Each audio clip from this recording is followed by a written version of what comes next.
Here's a look at one of the most iconic sports venues in the lower 48. Built back in 1957 under the title of City Stadium.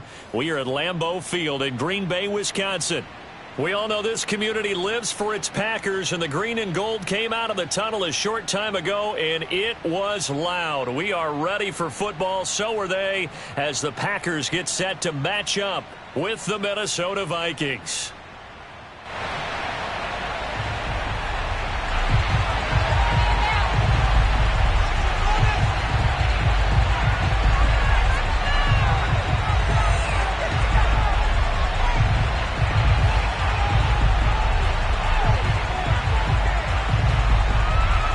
The kickoff unit is out on the field, and they will send this one away.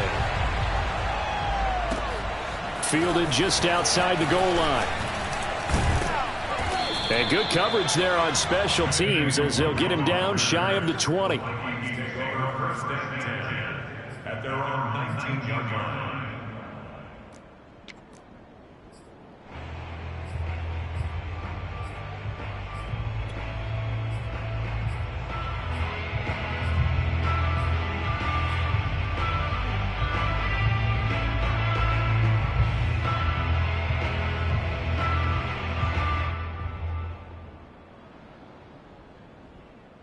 So here's a 1st and 10 now, down inside the 20. And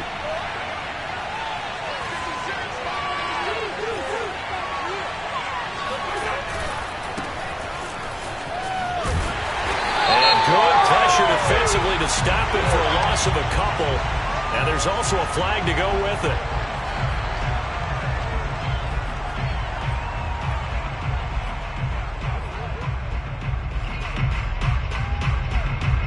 So following the hold, they're in a bit of a hole here with a 1st and 20.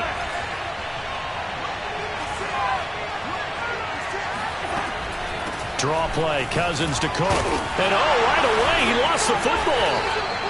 Wow, that ball gets knocked free, but a teammate comes along and scoops it up. It's almost like baseball. Guys at bat, people are on base in scoring position. One guy doesn't get him home. The next guy comes through and picks him up. And avoids the turnover. So they keep the ball, but work to do on 2nd and long. Cousins.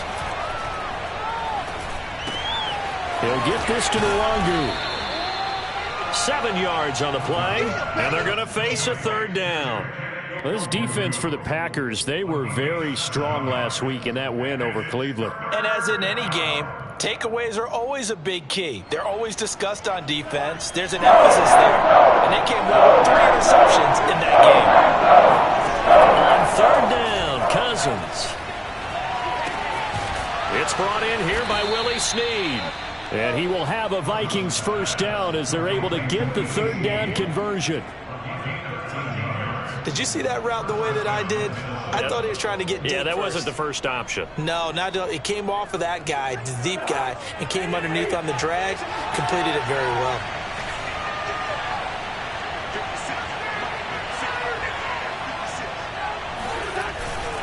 First down, here's the run with Cook. And he'll work this forward for about 3 at 2nd down. So, Charles, here we are, Week 17. Both of these teams playing their 16th game of the regular season. And obviously for decades, that was the full season. But as we all know, a little strange, still one more game to go next week. Yeah, Brandon, I think we're both interested to see how things play out next week because we know their division titles and wild card spots up for grabs. So those teams, no doubt they'll be all in.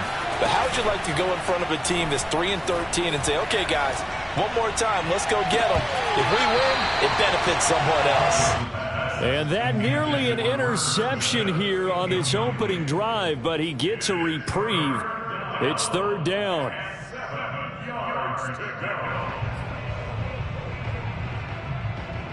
They head to the line facing a 3rd and 7 following the incompletion on 2nd down.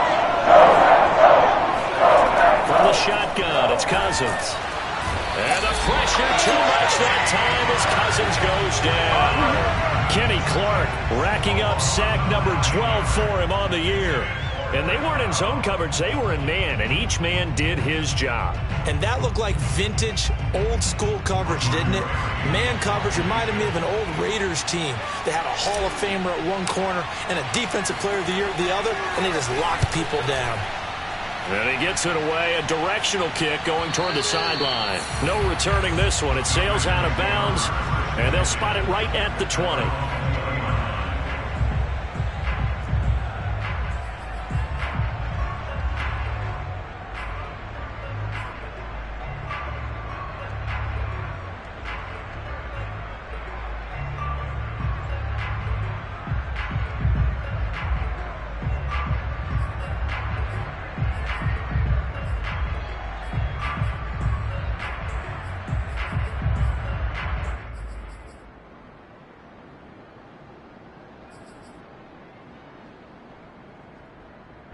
Rodgers will bring the pack up with a 1st and 10 at their own 20-yard line. Here's Rodgers. This is Cobb with a catch right side. And he's going to get this one across the 30-yard line. Give him 13 yards on the opening play of the drive and also give him a 1st down. Well, these two division rivals, the schedule maker gave them a couple of second-half meetings this year. They met for the first time back in Week 11, and it was the Packers who won that game on the road, so they'll be trying to win the season series here at home in Lambeau. So they'll come up 1st and 10 now from the 33.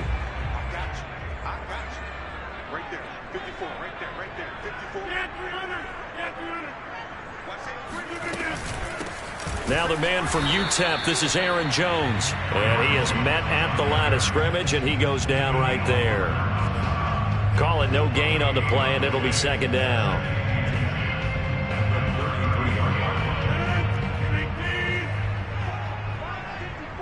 Let's go, D. Mike 5-4, Mike. Hey, 88. Hey, check 26. 54 is Mike. 54 is Mike. Check. Watch 54. Watch 54. Rodgers with a give. It's Aaron Jones.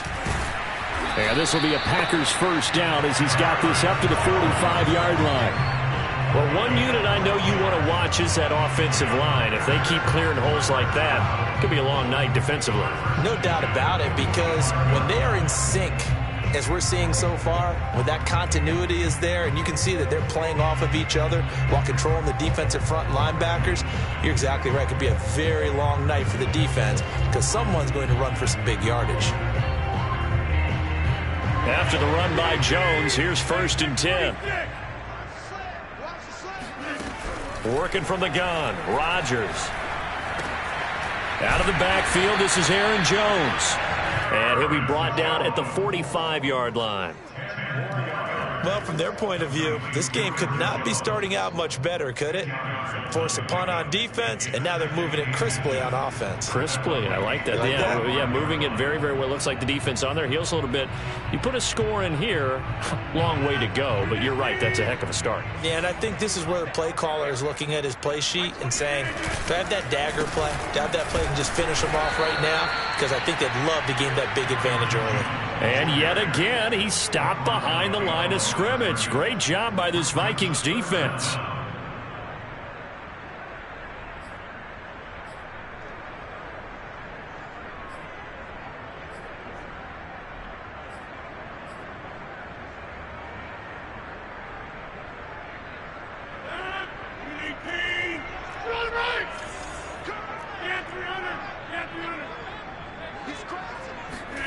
Rodgers looking to throw on 3rd and 2. He's got a man open. It's Chase Claypool. And he's going to have a Packers 1st down, and he's going to have it by plenty. Able to get 8 yards there on 3rd and 2.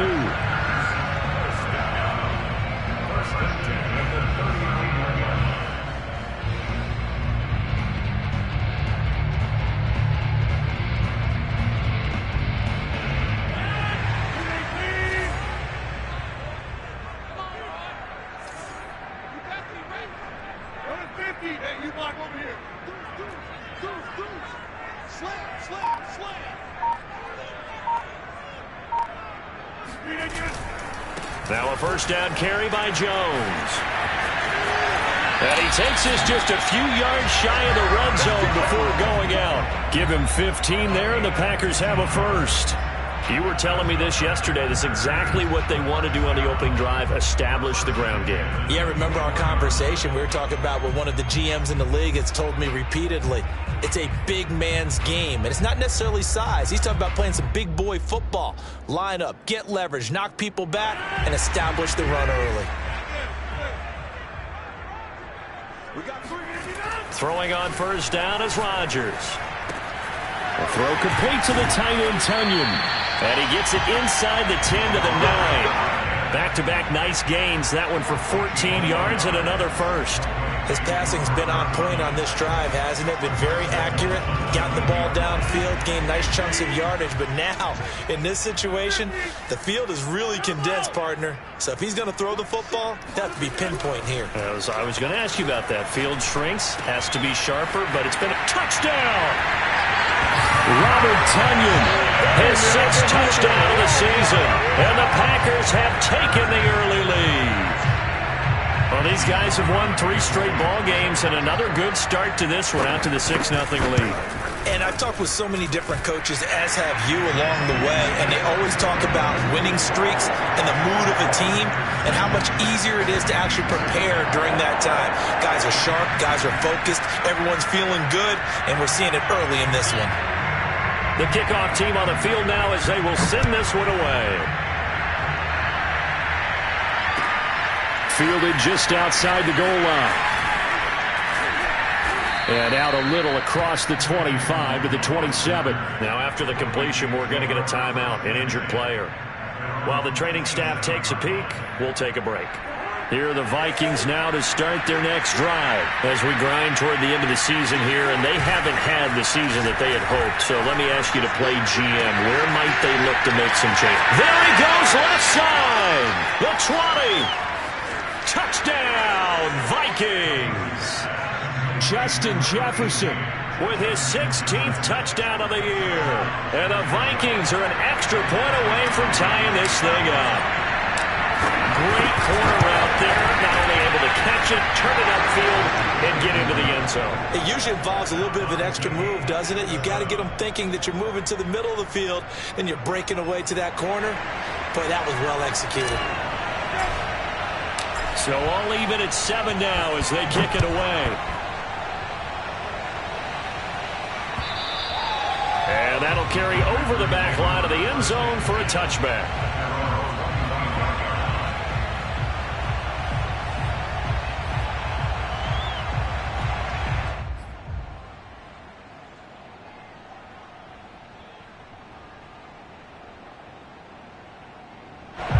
The Packer offense ready to get their next drive underway. And that last drive, a long drive, but not just that. They had a great air attack going. Do they stick with that? I would think that they would, because if they were confident enough to do it on the last drive, starting backed up in their own territory, why would you change anything? They've got to be confident about what they're presenting and continue to do so. Yeah, because the secondary, they really look clueless. And that was amazing because that drive went and went, no adjustments, and no big plays by the defense to knock the ball away. They'll run on first down. It's Jones. Give the tackle there to Daniil Hunter. This defense for the Vikings, they were terrific last week in the win over the Rams. And I'm eager to see the game plan and try to attack them this week, because when you take it away 4 times through interceptions, what do you do now when you go into a game? Do you decide you can't throw the ball? Do you try and run it more? Or do you tell your quarterback, make sure you see your guys open before you deliver?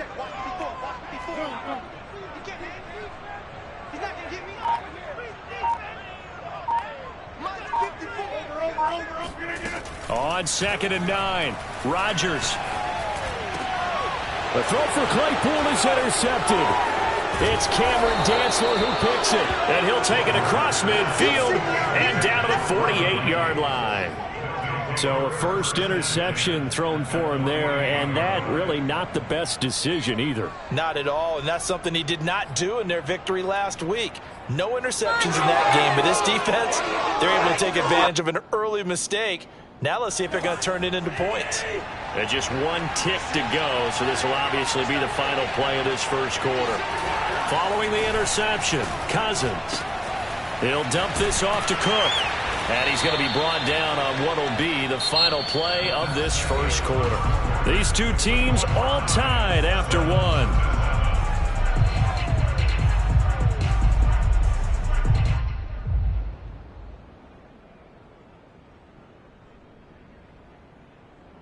Coming up on a 2nd and 6. To throw, Cousins. And that'll fall incomplete. He was hit just as he let that go. And now it's 3rd down. The turnover put him in great field position. They don't want to squander it with 3rd down coming up. No, not at all. And you know what else you do? You make your defense mad. They got you the football, gave you a great opportunity. You got to cash in and get some points. Cousins from the gun on 3rd. And this one complete to Smith. And he will have a Vikings first down as they're able to get the 3rd down conversion. As an unbiased observer, I think it would have been interesting to see what they would have done if they hadn't gotten the first down there. But since they did, I guess the point is moot. And they're right there in that middle ground, field goal range, punt, go for it. But as you said, they picked it up. On first down, Cook. And he sneaks his way forward only for a couple here. 2nd down. Certainly a nice job there by the defense rallying to the football and getting him on the ground. But I think the play gets made by the defensive front. Because if they can't get upfield, their job is to go ahead and get low, almost get into a ball sometimes, stack things up, and make it difficult for the runner to find a hole. 2nd down, they go right back to Cook. Works his way inside the 30 on a pickup of 4. Well, they didn't get a whole lot out of that one, but I think you've got to continue to try and run it and try and keep the defense honest. You mean, or else they'll just sit back, dare you to throw it on every down? Yeah, you get your quarterback hit a lot that way, too. The Vikings on 3rd down. They've been okay, 2 for 3 thus far. This is 3rd and 4.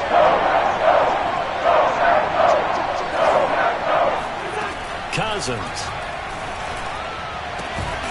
And he's got this to Jefferson. And down he goes, taking it inside the 10, just shy of the 5 at the 6. Well, they were in search of a short gain on 3rd down, and they wind up nabbing over 20 yards. They'll run with Cook, and he'll take this into the end zone. Now, hold on here. We do have a flag down, so let's see what this is about. A terrible spot for a holding call as they'll try again, but now from further back on 1st and goal.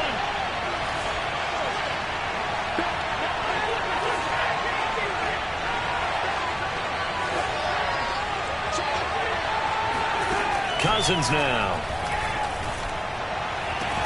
This is caught, and he'll be out of bounds. They get 14 yards, but not enough for the first down due to the previous penalty. But that's what you're looking for when you want to throw the ball downfield. You want one of those guys who can play out on the perimeter, can play out wide, who can not only get open, but when they're covered, can uncover themselves downfield and create catches.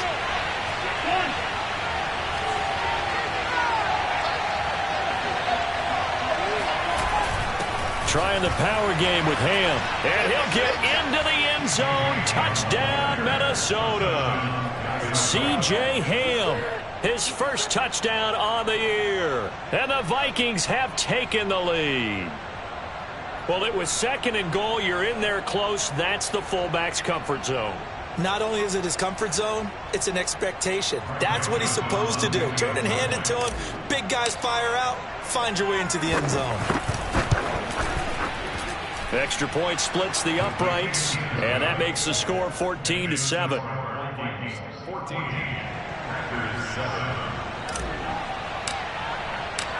Out is the kickoff unit as they run up and send this one away. And they will not get a chance to return this one. It's through the back of the end zone for a touchback.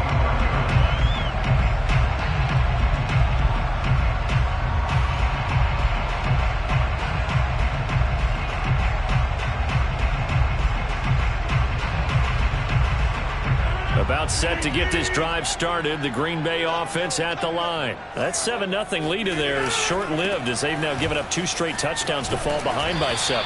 Yeah, but no cause for discouragement here. Yeah, they've fallen behind, but haven't they proven that they can go down and score?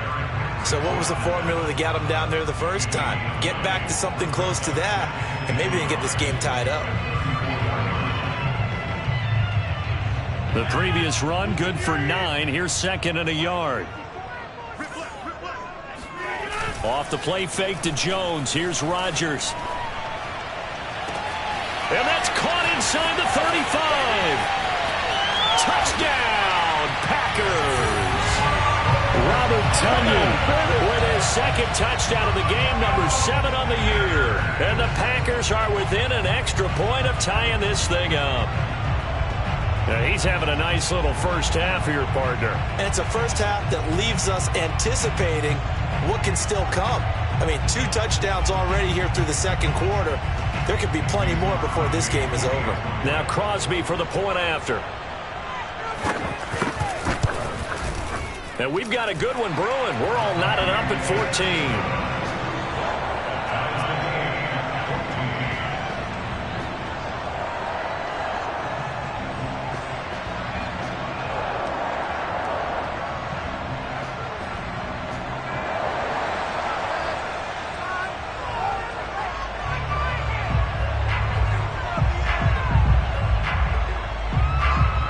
This one tied at 14 now as he sends this one away. And they will not get a chance to return this one as it's through the end zone for a touchback.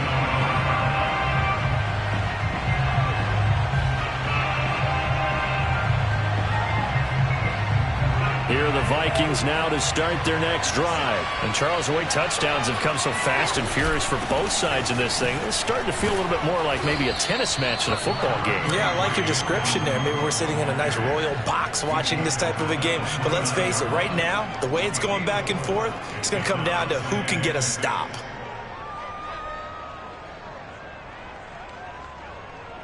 Second and 6.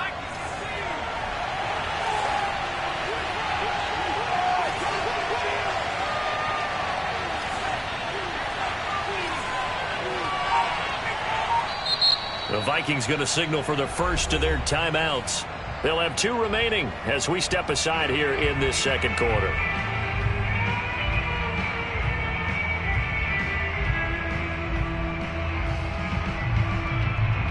Second and 6, just inside the 30.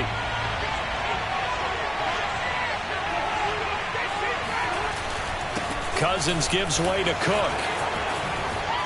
And he loses the football a second time. And the Packers pick it up. And in this very cold night air, how much harder, Charles, is it to hang on to that football? It's a lot harder, and I know for the most part we think about the ball being slick when there's rain or snow, any type of moisture. But when it's cold and dry like this, and it is cold, it's also slick that way because you're not able to really grip it the same way. Your hands are cold, and then the hits seem harder. So, yeah, it's a lot more difficult to hold on to the football, which means you have to emphasize it that much more. Wind chills right now, 12 degrees. 60 yards for him on the ground so far tonight as he has been terrific in this first half. Now Jones. A good pickup there, 7 yards, and it's going to be 2nd and goal now. And, Brad, they went to a nickel defense, and that's a surprise this close to the goal line because ordinarily you use the back end of the end zone, the sidelines as extra defenders, and you want bigger people on the field to try and help against the run. Good yardage on first down. Now can they punch it in on 2nd and goal? They'll go with a keeper, and he'll take this into the end zone for a Green Bay touchdown. Jordan Love, his 14th touchdown now on the year. And the Packers have moved out in front. Extra point try now for Crosby. It's up and good, and that'll make the score 21-14.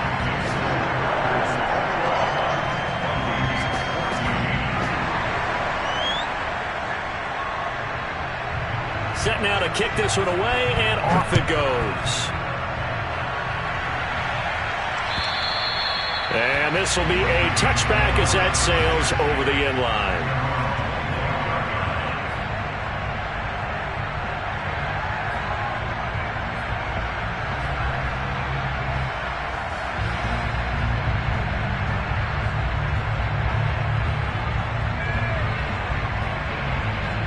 Here are the Vikings now to start their next drive. And they had the fumble last time that led to a touchdown. That's a no-no. We'll see what they do here this go-around. And the pressure too much that time as Cousins goes down. So that time, Charles, the quarterback helpless really in the pocket in the face of a pass rush like that. They were on him instantly. And this came from the edge, and those pass rushers, they have so many tricks of the trade to get around blockers. They have a lot of tools in their kit. This was pure speed and athleticism on this play, though. And they could barely get a glove on him before he got the quarterback on the ground. Throwing on second and long. Cousins. It's caught. Smith. They'll get 9 there as that sets him up better for third down. Let's not quibble about the gain there on second down. That was a positive play because that was a take-what-you-can-get situation. Got out to the tight end. Now it gives them a much better opportunity to convert on third down. The Vikings on third down. They've been good. 3 for 4 thus far. This is 3rd and 9. Here's Cousins. He uncorks it for Snead. And that nearly intercepted. Boy, for a guy known for his hands defensively, that's a ball he probably thinks he should have come up with. But instead, it's 4th down. Here's Jordan Berry now as he'll punt it away for the second time. And he'll send this one into the cold Lambeau night. And he'll be out of bounds after getting this one across the 40. They'll score that a 36-yard punt, and it'll be Packer football here. 1st down and 10.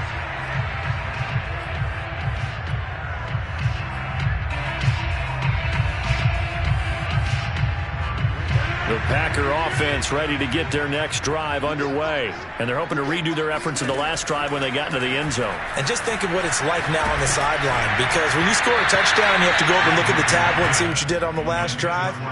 When you scored points, it's a whole lot better view than when you're trying to figure out how to fix things there.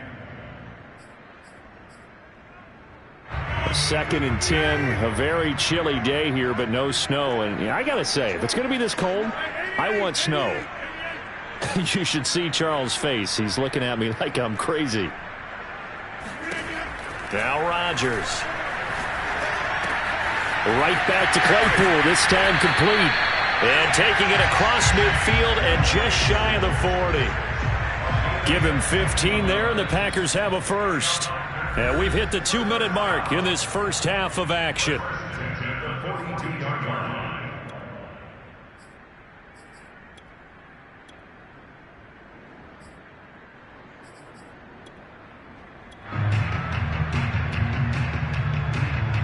Coming up in a couple of minutes, we'll get you to Jonathan Coachman in Orlando. The coach will have stats and scores from earlier today in the NFL.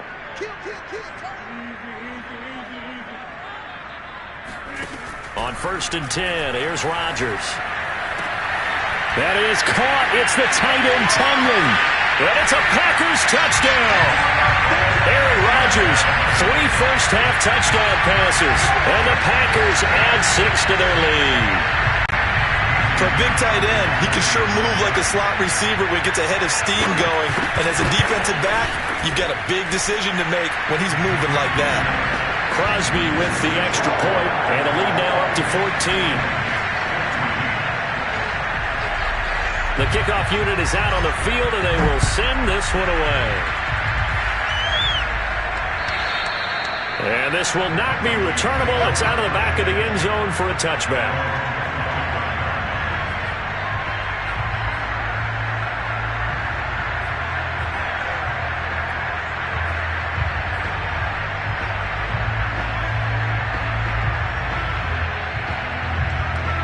Here are the Vikings now to start their next drive. And they're coming off a 3-and-out, my friend. I think they've got to look at that play sheet and go to a spot that they haven't gone before. Time to shake things up a little bit to try and get this offense moving. Okay, so how do you do that? How do you shake things up? You look at what you've called before, realize it hasn't worked Go to so something well, else. and maybe try and find one of those special plays from one of your better players, and maybe try and hit something big and get things going in the excitement area. They'll come up now 2nd and 4 from the 31.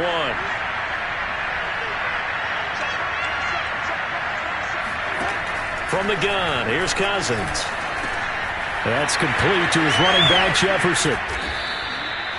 Cousins in step with Jefferson that time. First down, Vikings. When you're struggling on offense, you're looking for anything possible to get you going. Sometimes you do it like basketball teams that don't normally press. You put a press on, bring people to life, make them move a little bit quicker. Maybe that'll help them as they head towards the half. And he sneaks his way forward only for a couple here. 2nd down. Well, any lane that might have been open there was closed pretty quickly, and that was because the defensive front, they won that battle at the point of attack at the line of scrimmage. They used great leverage, held their spot, and stacked him up. Another catch for him there on this drive, Brandon, and it looks like they're going to utilize him out of the backfield any way they can. And that time they pick up a first down. So now on defense, do you assign a man to him and try and cover him before he gets going? 2 first downs have him up near midfield now on 1st and 10.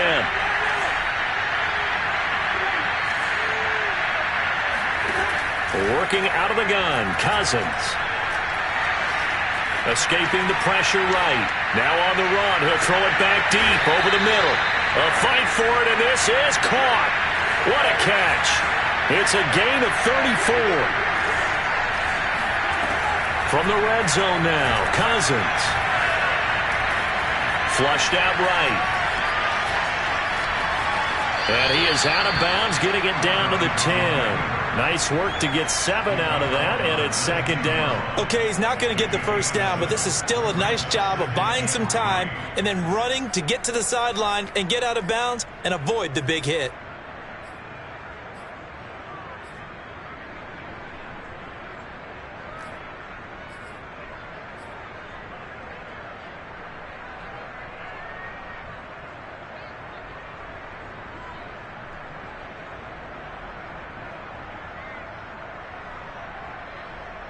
Facing a 2nd and 3. Ball on the 10.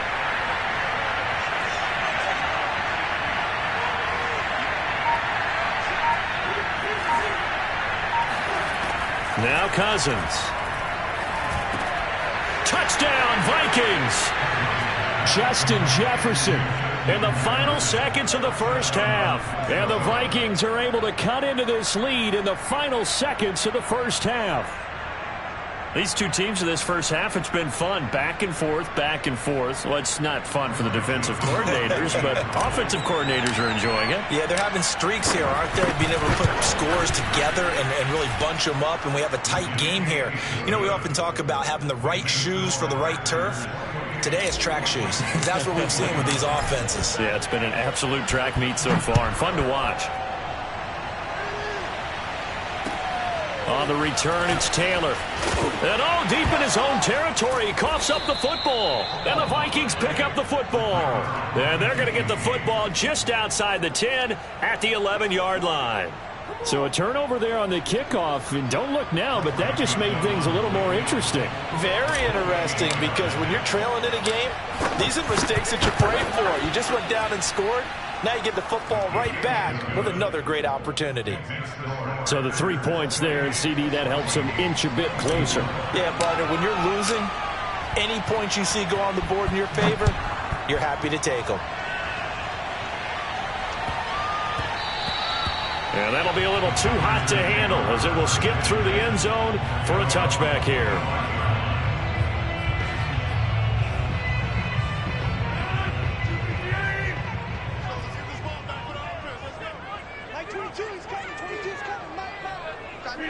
He'll take the knee, and the final couple seconds will tick by in this first half.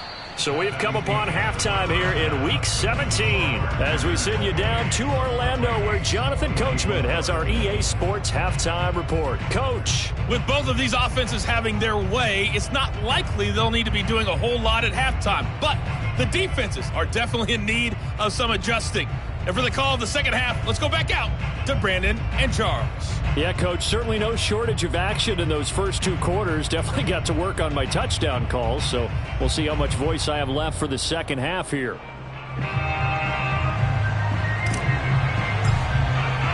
The final 2 quarters of the NFL regular season are upon us as the second half of Week 17 is underway. On the return, it's Taylor. Now a hit and a loose football. And the Vikings pick up the football. And his guys will take over at the 25-yard line. When you kick off and you go downfield and get the ball back, that's what I call a great opportunity. In a one-score game, I always circle, and you know this, but in my play-by-play sheet, I circle big plays that could be turning points. This could be a turning point. Did you put a second circle around this? Or this I put a star. I put a star. 3 yards on the pickup there, and it'll be second down. You know that old expression, it's not my night? It hasn't been his so far. I don't know if the legs are a little bit heavy. Sometimes having to hang out all day and play doesn't exactly play to your advantage, but it's been a tough go for him. Every time he looks up, somebody's there defensively. That was the same case on that play. He's been big. 2 touchdowns earlier. Now he's got a first down here. And he's certainly been a huge factor in this when he's got the 2 touchdowns to his credit. Now they look to him again. He picks up the first. Yeah, I can hear everyone saying, well, why don't you cover him, double him, triple him, do what you have to do. But sometimes they get locked into such a groove and such a connection, it doesn't matter how many guys are in his area. He certainly looks to be in that groove right now. And it'll be intercepted. Kevin King with a pick. So an opening drive interception to begin this second half. And just think about the time you spent in the locker room going over what you expected to do in the second half. Not the way they saw it, not the way they drew it up. You find out this is something that you can't just edit, right? There's no rewrite here. This is live, and now they've got to find a way out of this hole. About set to get this drive started, the Green Bay offense at the line. We have not seen much on offense here from either side these last few drives. We've hit a wall, so to speak. And have hit it hard, haven't we? Because the defenses right now, they seem to be a step ahead, don't they? Beating them to the point of attack, beating them to the punch. These offensive guys are tinkering like crazy. What's it going to take to get back on track? Yeah, both sides searching for adjustments. And a nice milestone reached on that last throw is here late in the season. He goes over 4,000 yards passing. And he's really thrown the ball well all season long. Had some big games along the way. He's inspired his receiving corps to go out and make plays for him in each and every ball game. Jones running on first down, but finding it pretty tough going as he'll get forward for only about 3 there before he's taken down. Give credit to the defense for stringing that play out, and they gave up no cutback angle. You know he was trying to dart through. No place for him to go. A nice job there, only giving up a 3-yard gain. Okay, just like that. Just like that. 54 is mine. 54 is mine. Check, check. Watch 54. Play action. Now it's Rodgers. He's going to look deep down the field. Touchdown, Packers. Chase Claypool with a lucky number 13 touchdowns now on the year. And the Packers take the forced turnover on defense and convert it into 6 points.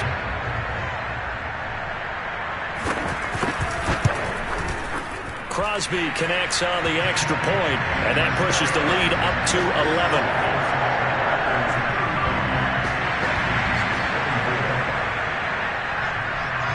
The kickoff team on the field now as they will send this one away. And that'll carry over the back line of the end zone for a touchback.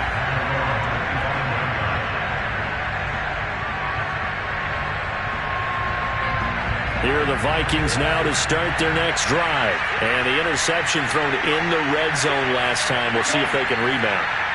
I just have to think the last thing he said as they went back out there was, don't do that again. What do you think? What do you think? Yeah, I think that. I think that not only did he say that, but he also told him, let's put it in the end zone that it's supposed to be in, all right? The end zone we're trying to score. I know we're being a little bit facetious here, but the bottom line is take care of the football, and everything else should flow from there. Quick lesson, never ask the play-by-play guy a question. Hey, you're my partner. I know you're right there with me. On second down, it's Cook again. And he will lose yardage here back at the 23-yard line. Give them a loss of 6 yards, and it brings up third down. I think it's pretty evident. We can say what a difference a week makes. Last week, he ran pretty much wild, didn't he? Did pretty much what he wanted to do. But this one, they stopped him cold. That, to me, that's good scouting and even better execution. Yeah, they stopped him behind the line right there. They obviously watched the tape a few times and made some adjustments. He uncorks it for Snead. Oh, a ball batted in the air, and now it's intercepted. Picked off by Darnell Savage.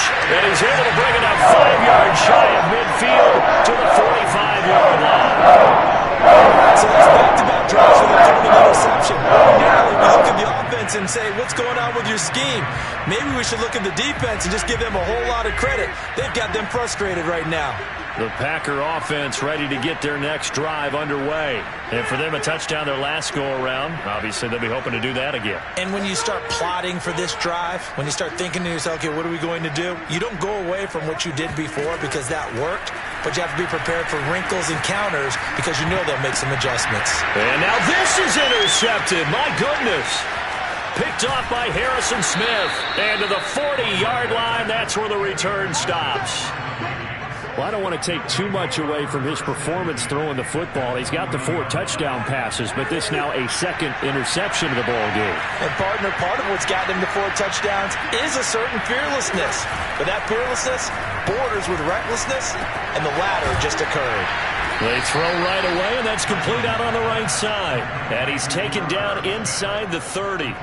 10 yards there to start the drive, and just enough by about the length of the football for a first down.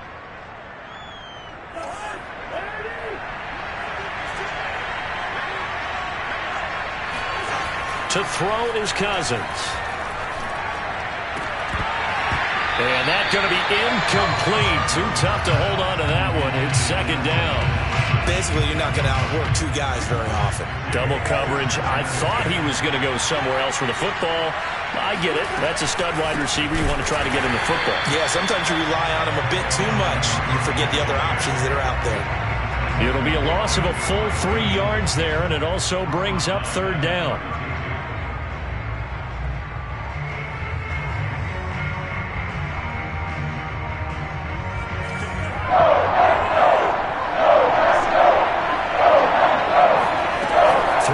Cousins. Complete. Jefferson to target. And he'll be stopped here well short of the first down at the 24-yard line. Brandon, a good idea there on third down. Run a little clear out and hope you can get your receiver the ball coming across the formation. Nice design, but well played defensively, and they stop him well short.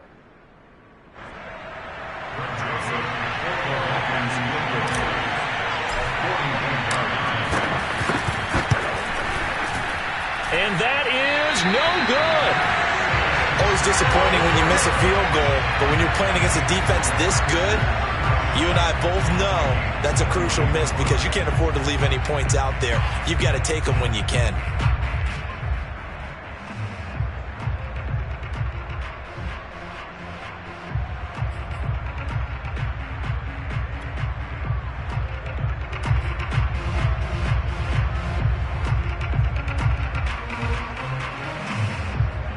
About set to get this drive started, the Green Bay offense at the line. And last time, 1-play interception, so this offense, they should be fresh. That's a good way of putting it. And I can't wait to see what they decide to do with play calling, because a 1-play drive where you throw an interception, a lot of people think the very next time out, run the football, don't give them a chance. Maybe play action? I think maybe you go play action, show your quarterback, get a little confidence in him, and let him fling another one. 3 tight ends in the ball game here on 1st and 10. Now Jones. Oh, he's got a little daylight. And he is out of bounds inside the 35. 105 yards for him on the ground now. He has been a tough man to bring down all night.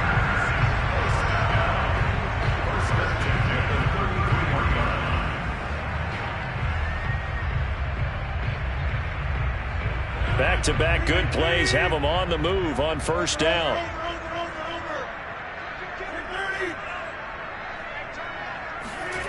Here's Rodgers to throw. This one complete to Tunyon underneath.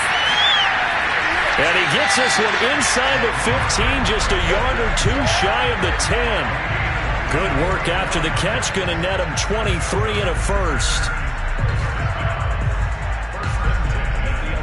These Packers and these Packer fans really thrive in the cold temperatures here at Lambeau. And their guys have the lead here with a 1st and 10. And he will get this into the end zone. Touchdown, Green Bay. A.J. Dillon with touchdown number 8 on the year. And the Packers are able to stretch that lead out further. Great call to hand that one off, and his running back did the rest. Someone read their keys correctly, and on the defensive side of the ball, they certainly did not, because they really essentially were just going to swarm the quarterback. They kind of guessed themselves out of the play, and guess who benefited? The guy with the football. Out is the kickoff unit as they run up and send this one away. And they will not get a chance to return this one as it's through the end zone for a touchback.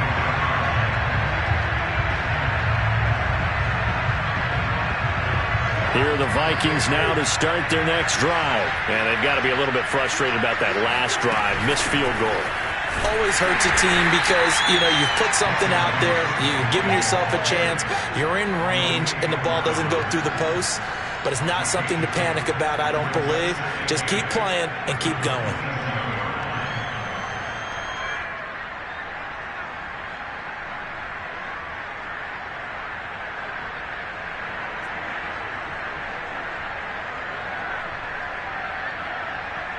The last run got a couple. Here's 2nd and 8.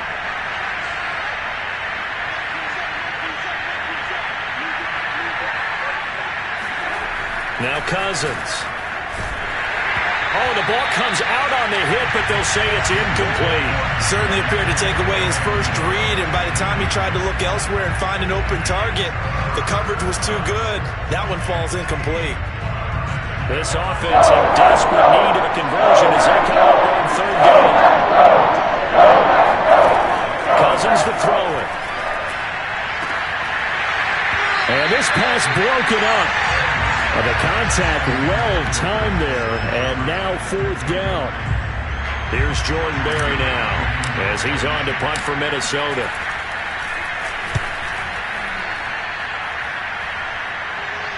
And a fair catch called for and made just inside the 35-yard line. It'll wind up just a 35-yard punt, no return, and out will come the offense as they take over. The Packer offense ready to get their next drive underway. And now you've got the clock winding down here in the 3rd quarter. You're 3 scores to the good. What's your approach on this drive? Too early to fully commit to playing the clock game. Yet at the same time, you're also not going pell-mell like you would in 2-minute offense.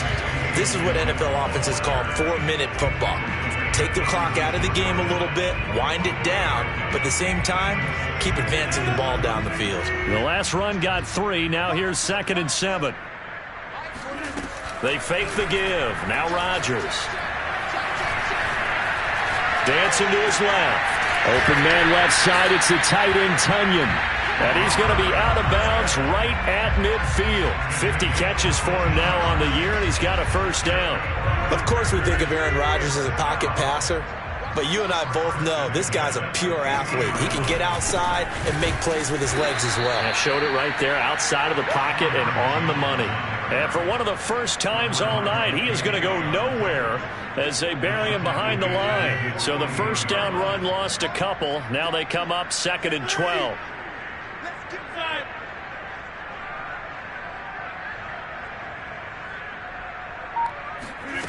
Now Rodgers. Open man, completes it to Claypool. And he's going to be out of bounds, but not before he takes it inside the 40. 70th catch for him on the year, and like so many others, this goes for a 1st down.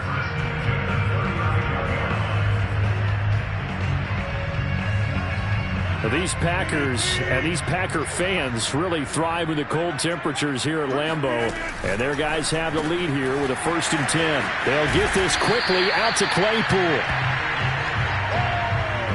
1 quarter remains here on a Sunday night. We'll return with more after this. This is the NFL, and it's on EA Sports.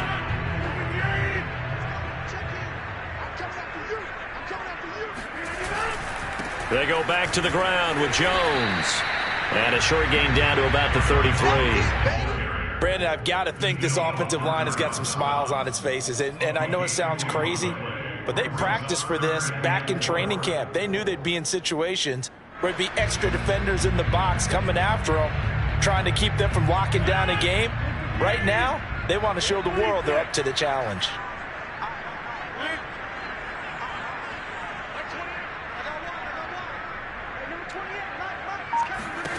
From the gun on third down, Rodgers. Got a man, it's Tunyon. And he's going to be taken down here with a penalty flag on the field. That's a good chunk of yardage. It's going to be canceled out. And we always talk about hidden yardage in a game. That's going to count as that because now it doesn't go on the books, but now they have to make that up again, don't they?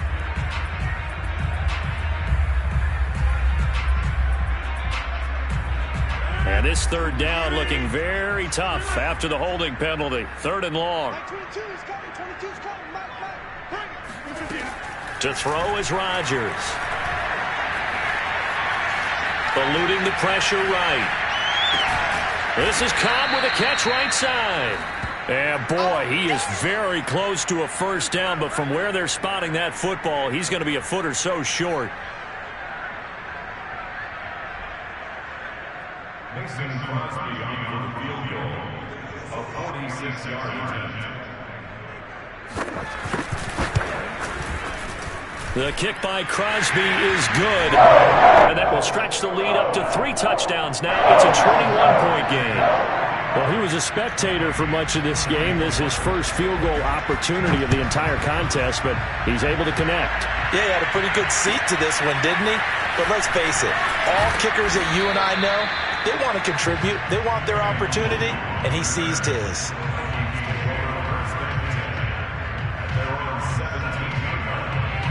Here are the Vikings now to start their next drive. We certainly had a sense coming in here that these guys were in for a tough one on the road.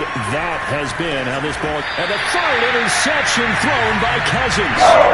Picked up by Jair Alexander.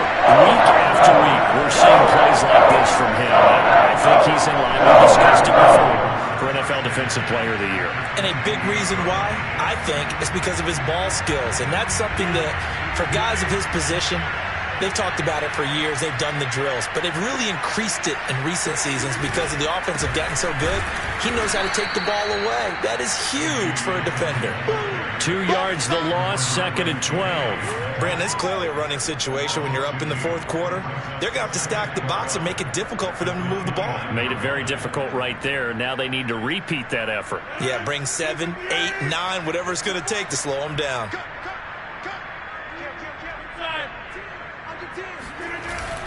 On 2nd down, another run for Dillon. And only able to muster a couple down to about the 27. So, CD, this defense, they know that they have to be at their very best when they're taking on a team here that's in the midst of a winning streak that's now stretched over multiple months, not weeks, months. I think the challenge they put upon themselves is we want to be the guys to end that streak. And what's working in their favor? The winning streak on the other side. And he's going to be taken down back around the 35-yard line. Danielle Hunter has now recorded 10 sacks on the season. Mason Crosby on for the field goal, a 52-yard attempt. And I don't think this has the carry. It does not. It's no good. And this score will stay right where it is. Well, they can probably live with that with this late lead in the fourth quarter. That's one of the few things that's gone wrong. You're exactly right. This one was well in hand. That kick there was more for cosmetics, to add to their score. Not getting it, that shouldn't harm them at all. It's a 6-yard pickup, and it gets them to 2nd and 4. Well, I think after that run, the defense get back in the huddle and looking at each other and maybe starting to question their confidence a bit. They gave up a significant run, 6 yards, and now you're saying to yourself, how do we stop them, and do I have enough confidence to make a play? From just shy of midfield, Cousins. This one brought in by Jefferson. This one good for a first down, and also that is catch number 90 for him now on the season.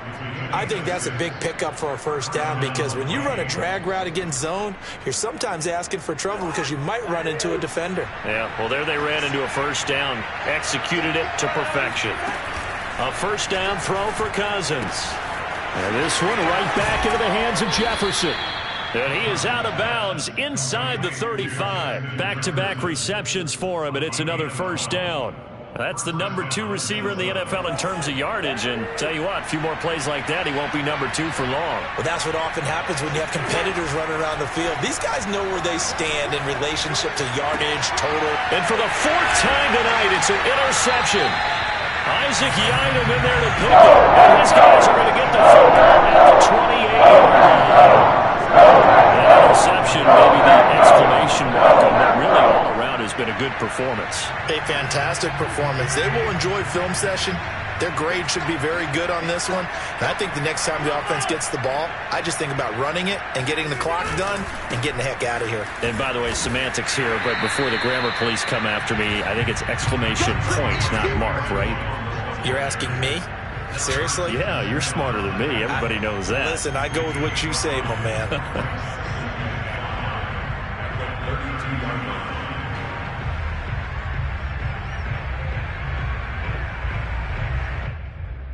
After the pickup of 5, here's 2nd and 5.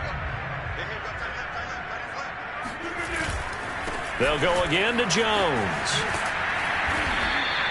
Still a couple yards short of the first as the 3-yard gain brings up a 3rd down. Let's give a lot of credit to the offensive line. They've been able to move the ball really well on the ground the entire game, and while that wasn't a huge one, that's okay. They'll take them in short, steady bursts.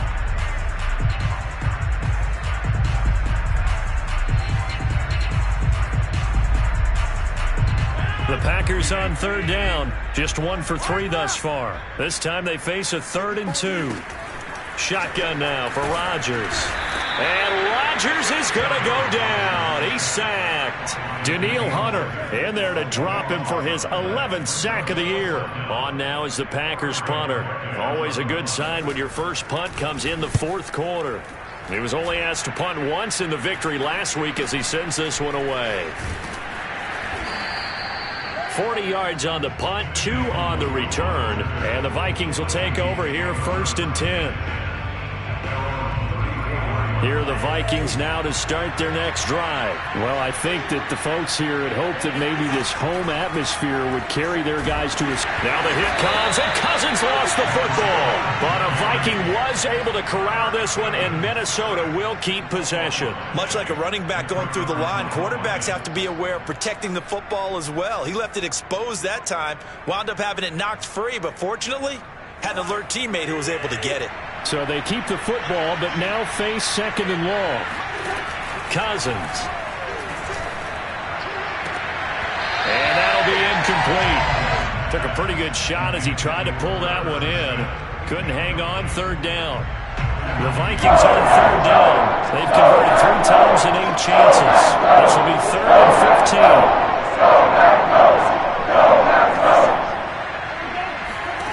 To throw, Cousins. And now here's another interception. Isaac Yiadom picks it, and he's able to take this one back to the 36-yard line. The interception woes, they just continue to mount. He's thrown 5 picks. At this point, you got to be thinking, is it something between the ears? I think a confidence hit does occur once you start getting those numbers up there a little bit. But as you and I both know, it's not always just one guy's fault. Maybe somebody ran a wrong pattern. Maybe some balls were tipped. It could be so many different things. Bottom line, though, it comes back to the guy throwing them. Dillon now on 1st and 10. Fights loose. And he's going to get a solid gain of 9 before being brought down. 2nd and right at a yard. Didn't get to the sticks, but that's an ideal carry there on 1st down, isn't it? I mean, now you're 2nd and 1. Although, you know, in the NFL, even if he picked up the 1st down, I don't think it's a big difference because the clock doesn't stop. Yeah, not like college. Right. If it's college football, you want to 2nd and 1 is probably better than picking up the 1st down because in college football, the clock stops with every 1st down. It actually aids the defense in that situation. And they'll be inside the 25 now at the 24. They'll get 3 as the drive continues. It's a first down.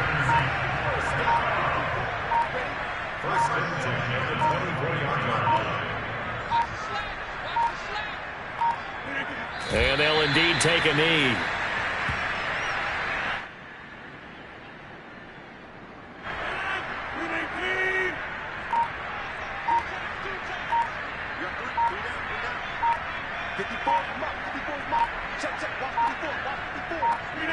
And they take a knee.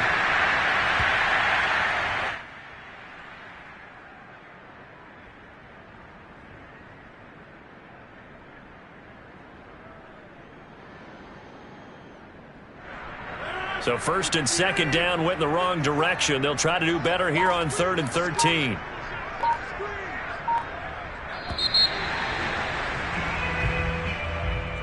Charles, it's one thing to win. It's another thing to win and put up the amount of points that they did when they're clicking on offense. They can't help but feel great about themselves, can they? I mean, what a game to put up that number of points, continually feeling like they're moving the ball and things are working and clicking. They think that they can bottle this and carry it with them. And as an offensive coordinator, you just don't think you can do anything wrong. Whatever you call, run, pass, it's all going to work. That's called being in the zone. So for the Packers, they move to a sparkling 15-1 with 1 game still to go in the regular season.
Sports coverage of the National Football League takes us to the Queen City of Cincinnati and Paul Brown Stadium right on the banks of the Ohio River.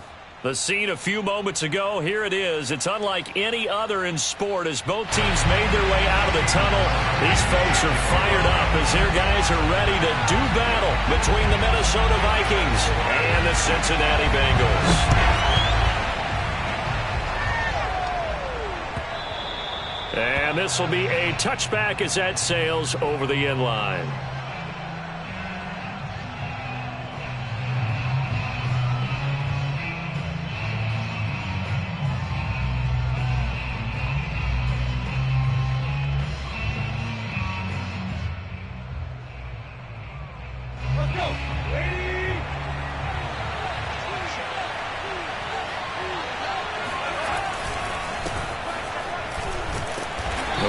First down gets him a couple up to the 27. I know we can't hear what's going on in that huddle right now, but I'll guarantee you at least one offensive lineman is saying, my bad, we simply couldn't move them off the line of scrimmage.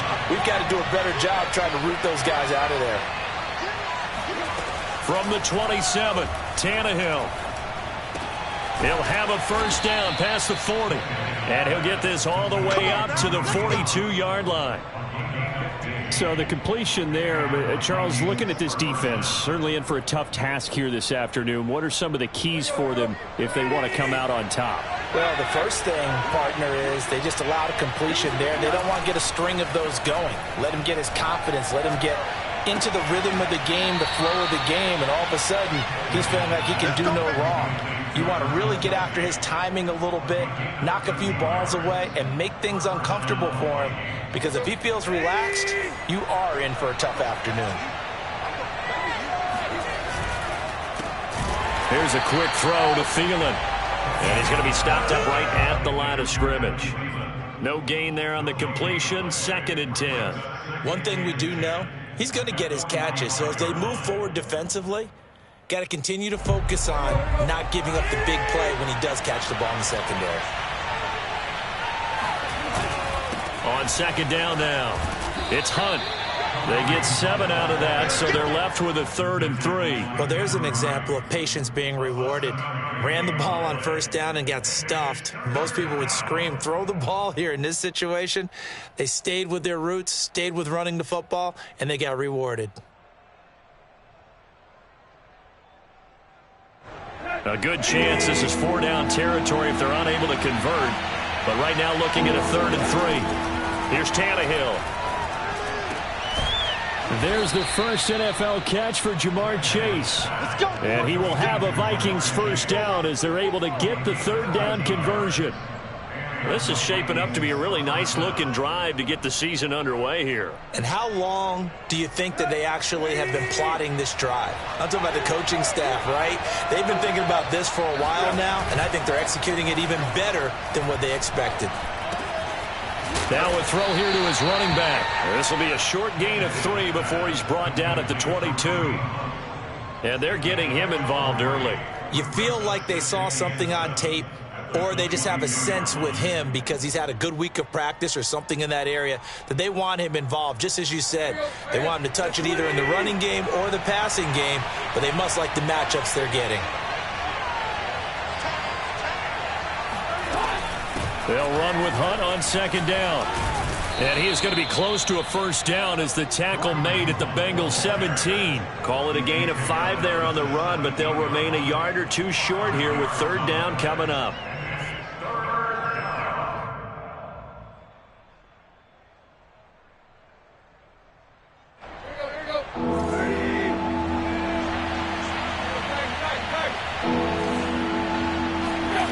A shotgun snap for Tannehill. Got a man. It's Chase. He completes it. Touchdown! Jamar Chase with his first career touchdown in his first career game. And the Vikings are on the board here first in the season opener. Extra point by McLaughlin is up and good. And it's now a 7-0 game. Here is Wisnowski to boot it away following the touchdown. They'll elect to bring it out here from the end zone.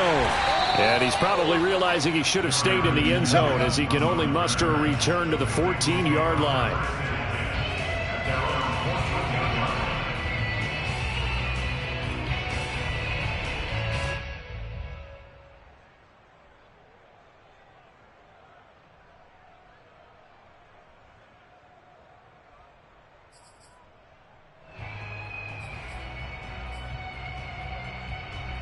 Here's a 1st and 10 at the 14-yard line.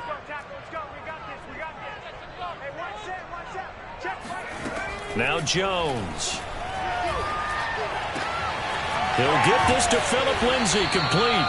And brought down, but not before reaching the 25. Give him 10 yards there, and about by the nose of the football, he's going to have a 1st down.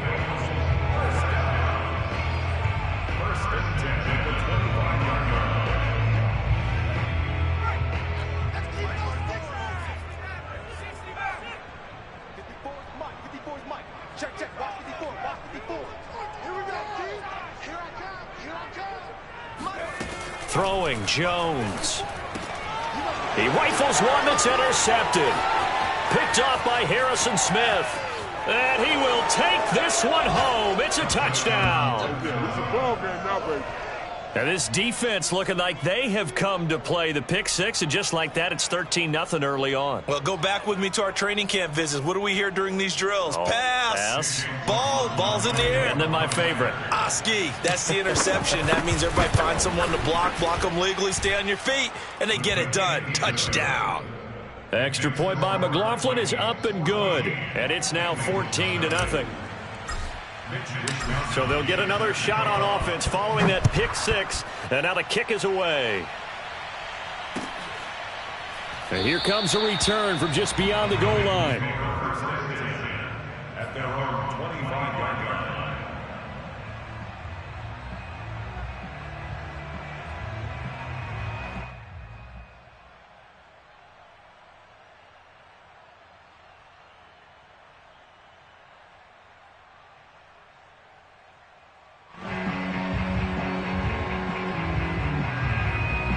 The Bengals drive about to get going, and they just had that pick six. I guess the only positive maybe of them returning that for a touchdown. This offense right back out onto the field to try to make up for it.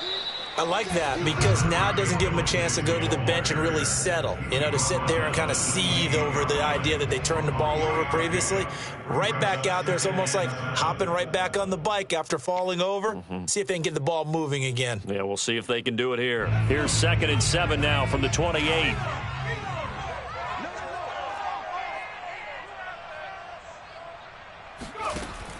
Looking to throw. Jones. That's complete to his tight end, Waller. And he takes this up to the 40-yard line before being corralled. First catch of the new season for him, and he picks up the first. A nice completion there for the 1st down. And, Charles, you think about the quarterbacks of recent vintage that have been thrust into action week one. It's no guarantee of future success, but we sure have seen some good ones. We certainly have, partner. How about Joe Burrow with the Bengals in 2020? He was excellent. Kyler Murray with the Cardinals. The best part about his game has his team right on the brink of the playoffs. And Deshaun Watson has won division titles after having started from day one. Throwing on 1st down, but this one winds up to be incomplete. Let's face it, if you want to get back into the game, these are the kind of throws you got to hit. He's wide open right there.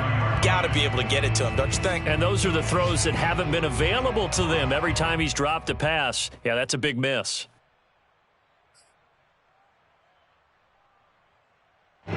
So now 2nd and 10 after the incompletion on 1st down.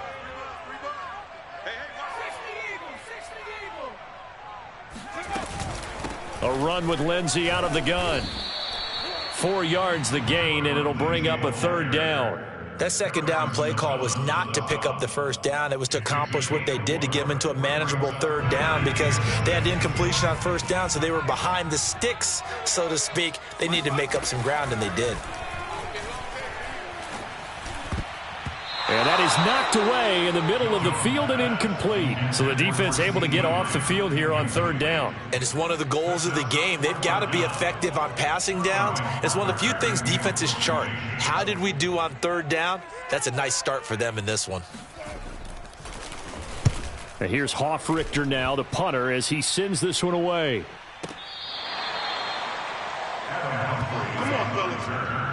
The Vikings take over first and 10 at their own 12-yard line.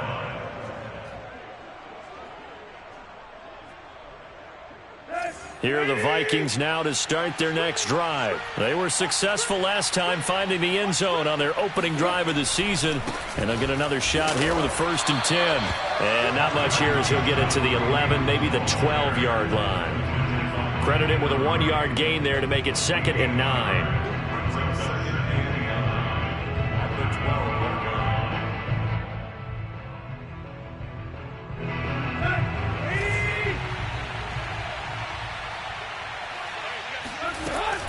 Running with Hunt here out of the shotgun. And he'll get this one up to about his 14.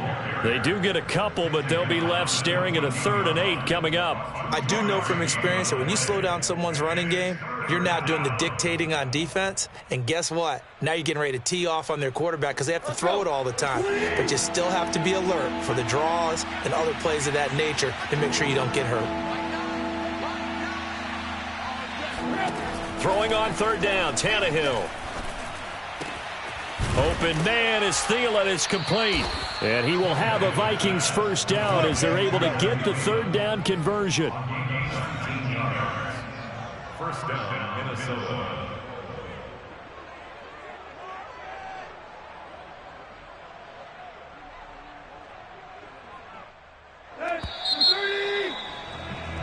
$14-0 the score. This is the NFL on EA Sports.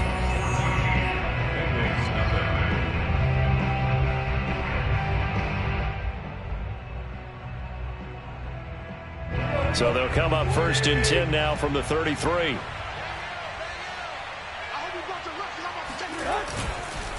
They'll run with Hunt. And nothing much materializing there on the 1st down run. He'll get a couple, and that's it. So, CD, big changes for 2021. Of course, last year we had the expansion from 6 to 7 teams in each conference making the playoffs. This year, the headline, the addition of a 17th regular season game. What did you think when you heard the news that this was happening? Well, my first thought, partner, was finally, because we've heard about a 17th game coming for a long time, and now here it is. So the beautiful part about all of it is that 17th game is going to be like these interdivision, interconference type games that are going to match up and play out over a 4-year period. And that's kind of cool. And I was looking forward to seeing some of the matchups that were going to come out of that for that 17th game. And could that be the game that decides a bunch of division titles? They'll try to run for the 1st down with Hunt. And Hunt is not going to get there. No gain on the play there, and it'll bring up 4th down. As usual, the hallmark of a good run defense, linebackers making plays near the line of scrimmage. Absolutely nowhere to run there.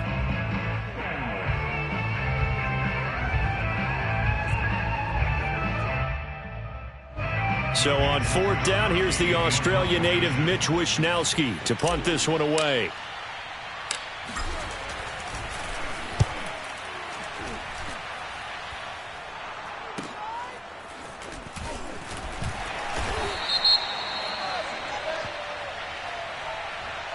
So this will be accepted as it moves the offense backwards.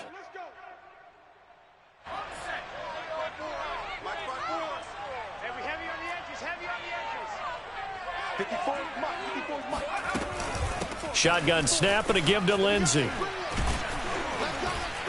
And a productive gain out to the 14 after starting at the 7. It's a gain of 7. Something to watch here in week 1 of the season, tackling. Because you and I both know that in the preseason, a lot of these guys don't play a whole lot. Plus the intensity and the speed really ratchets up on opening week. A good run got 7 on 1st. Here's 2nd and 3. Here's a give to Lindsey. They got 2 of the 3 they needed there. It leaves them with 3rd and just a yard. Some of these play calls, I think they're a little conservative. But you know me, because it's easy to sit up in this booth, right, and make all the calls and think I'm going to be correct. But I would like to see them open things up, because otherwise this defense is just going to gang up on the run and shut them down.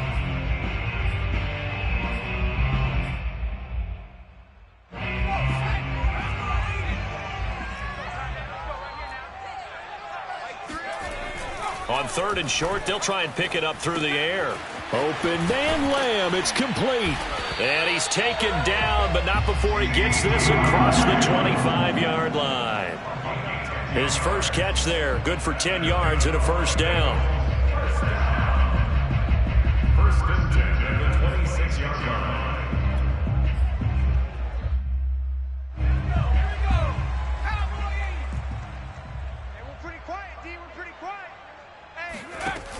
Back to throw. Jones. Oh, looking for Waller, but this is intercepted. Picked off by Harrison Smith. And his guys will take over at the 25-yard line. Second interception for him now here in this first half. And you got to think he's a rookie, Charles. How much does confidence start to become a factor? I think that's a great question because that's what they're going to check on when he gets to the sidelines. The coach is going to check on, his teammates going to check on it, because when you haven't done it before, it's not something that's part of you. You got to see how you're going to react. Let's see how he bounces back. Yeah, because 2 interceptions for him in college and a half. I mean, that just didn't happen.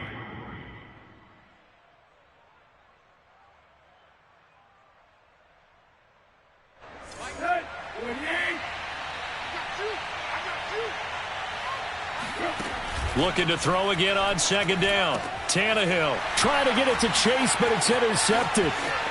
picked off by Gary and Conley. And a great return as he's up close to the 40-yard line. Boy, that's the kind of interception that can save a game right there. They're already down 2 scores.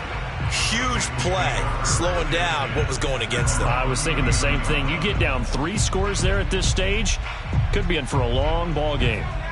The Cincy offense about ready to go here on their next drive. And following the interception, just any interception, are you a little bit more cautious when you start that next drive, or no, you just throw that out the window? I think you are. I don't think that there's any way you can run back out there and go, totally didn't affect me. Let's just go ahead and be loose with the football again. You're going to take care of it, but you have to be careful about being too cautious because now you can't run any offense at all. Still want to attack. We'll see how they attack him here.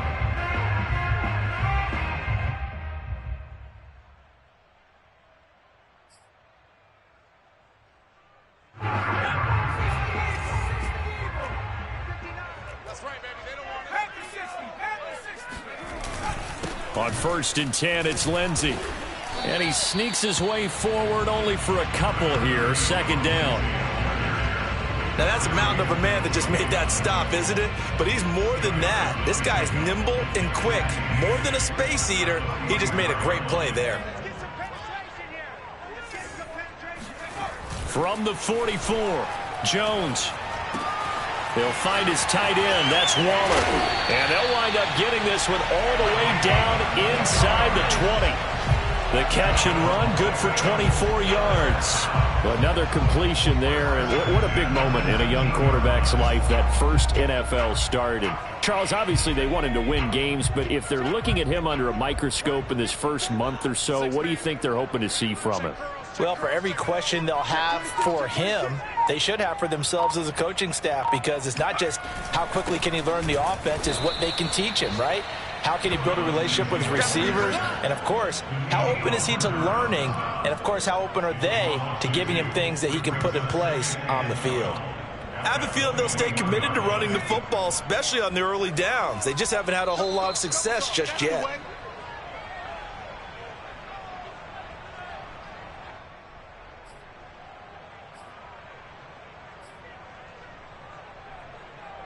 We remind you that coming up in 2 minutes, we'll again head down to visit with Jonathan Coachman in Orlando, back for another year. He'll have scores from around the NFL here on this opening weekend. Meanwhile, Jones' throw taken in by Samuel. They'll wind up getting 10 back as that sets him up for 3rd down. A nice throw right there, and these fans getting their first look at their QB1 of the future. And I'd imagine it's got to be a big plus for him to get his first start here in front of that home crowd. I know there's a school of thought about getting your first start away from home so you don't have the extra pressure of that crowd behind you. But I say ride the wave. Embrace it. Go ahead and play to that level, and I think it's going to benefit him in the long run. They'll try and run for it with Lindsey. And he's got the first down as he gets it to the 8. A third down gain of 3 yards, and that'll be enough. They had yet to run the ball at all on this drive, but 3rd and short, definitely was a great time to dial one up. This is 1st and goal and a golden chance to get a score back here before halftime.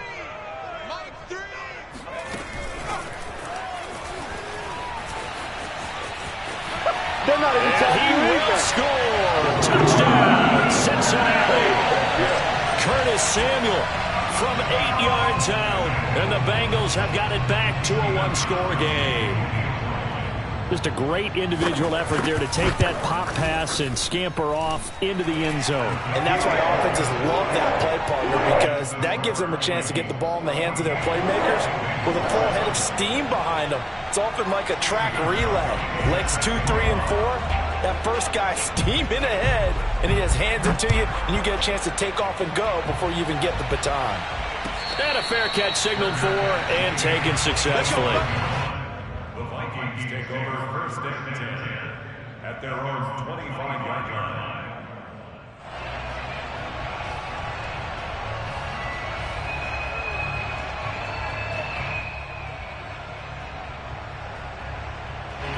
Here are the Vikings now to start their next drive. Now the Bengals going to use the first of their timeouts. So as they take it over, we step aside. And they had a nice little drive going last time. Threw the interception in the red zone. Costly. Bad enough to throw it anywhere, but that drives coaches insane when they're thinking about, hey, we've got a shot at points already. We're already in a spot where you're thinking you got 3 on the board for sure, and to come away with nothing, that's a really tough one for them to swallow. Yeah, will they make up for it? And they'll get it all the way up about 5 yards shy of midfield. Great way to start the drive. 20 big ones and a first down. And he's going to take this ahead for right around 3 yards, but no more than that. 2nd down. Off play action, Tannehill. Open man, it's the tight end, Kelsey. The Vikings going to signal for the first of their timeouts, as the stoppage will come with 23 seconds to go till halftime. Let's go. 28. Tannehill on 1st down. Fells has it, left side. And down inside the 15, shy of the 10. Now the Vikings will use the 2nd of their timeouts, as they'll stop it with 17 seconds to go in this first half of action. From down at the 12, it's 1st and 10. Here's Tannehill. And now he lost the football. Tannehill loses it, and the Bengals grab it. And a big turnover there as his guys will get the football back. Every week we hear talk about create turnovers. In particular, they wanted to force some fumbles. They got one right there. And it shows you how the game has changed over time. It used to be good enough for a guy to get a sack of a quarterback in the pocket. Now, if you come to the sidelines and you didn't knock the ball free, your coaches are upset with you, all right? So if you're a quarterback, it starts all the way back in the youth leagues. Take care of the ball, take care of the ball, take care of the ball, because here come the defenders. And they're just going to run it here up the middle. And defensively, they're just looking to keep him contained as they're able to get him down. So we've reached halftime here on opening weekend. As we'll head down to Orlando, that's where we find our man Jonathan Coachman at our EA Sports Halftime Report. Coach.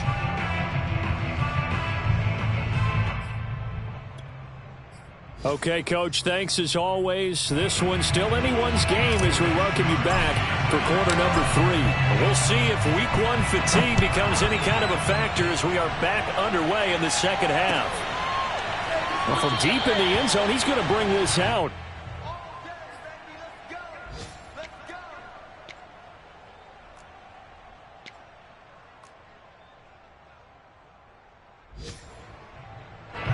The Bengals drive about to get going. And they trail here to begin the second half. What's going to be a key for them to get back in the game? I think they're right there, and I think this game is still up for the taking for them because we always talk about turnovers. They had 2 of them in the first half, and once you start talking about if you have 3, 4, or 5, you know it's beyond difficult to try and win a football game with that. Those have to be eliminated. If they take care of the ball, they've still got a shot. On second down, right back to Lindsey. And they get him down, but not before he takes it across the 40-yard line. 44 yards rushing for him now on what was his 10th carry of the ball game. First downs have not come easy, and neither have runs like this throughout this game. Absolutely not. He finally felt like, whoa, a sigh of relief. We got something going in the running game.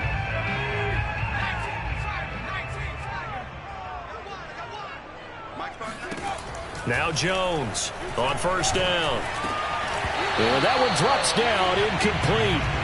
Good coverage there, forced the ball free, and it's second down. He's had trouble finding open receivers all game, CD, and that's because really there hasn't been many. This defense has been all over them. Yeah, they're one of the better defenses in the league, and every time I talk to someone around the NFL, they all say the exact same thing. They're so fundamentally sound, it's hard to execute against them.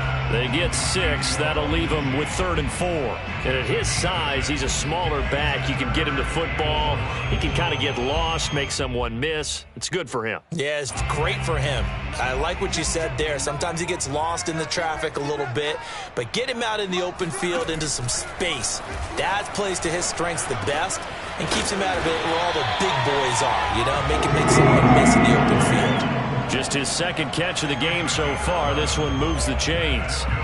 Would it be safe to say that as precise as routes are supposed to be run in the NFL, maybe they're not quite as precise in college ball? That's accurate, yeah. And I think we saw a college route in the NFL there. Just find the soft spot, find the dead zone, and find the first down. And that's what he just did.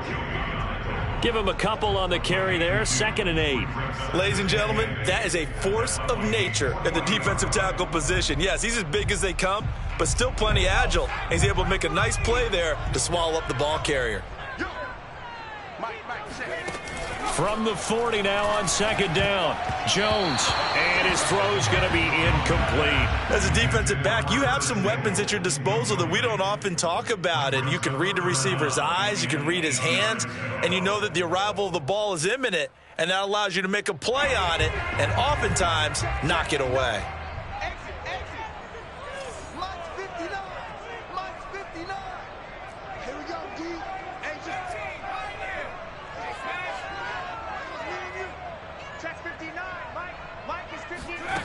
Here's Jones to throw on 3rd down. That's caught by Waller out left side. And he is going to have a Bengals first down as they're able to get the 3rd down conversion. I know I spent a lot of time talking about how tight ends in a lot of cases now are pumped up wide receivers, but they're still big people. He used that frame right there to absorb a really big hit on him and held on to the ball. So 1st and 10 now from the 30. They go back to the ground now with Lindsey. And inside the 20 before he's brought down. It's a Bengal first down, a pickup of 11. Coming in, he really liked his chance of having a big year based on a terrific offseason. And runs like that on opening weekend show that he's right.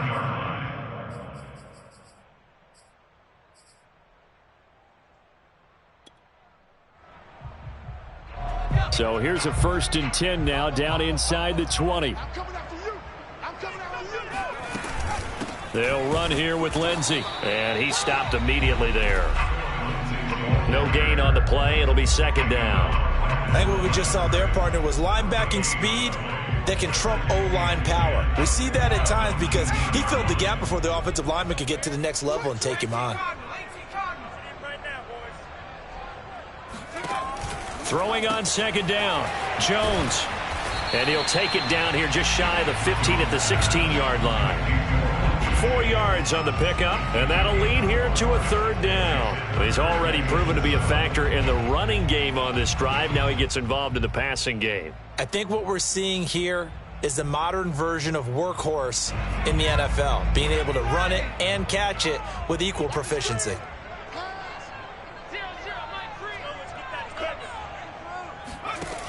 Jones on third down.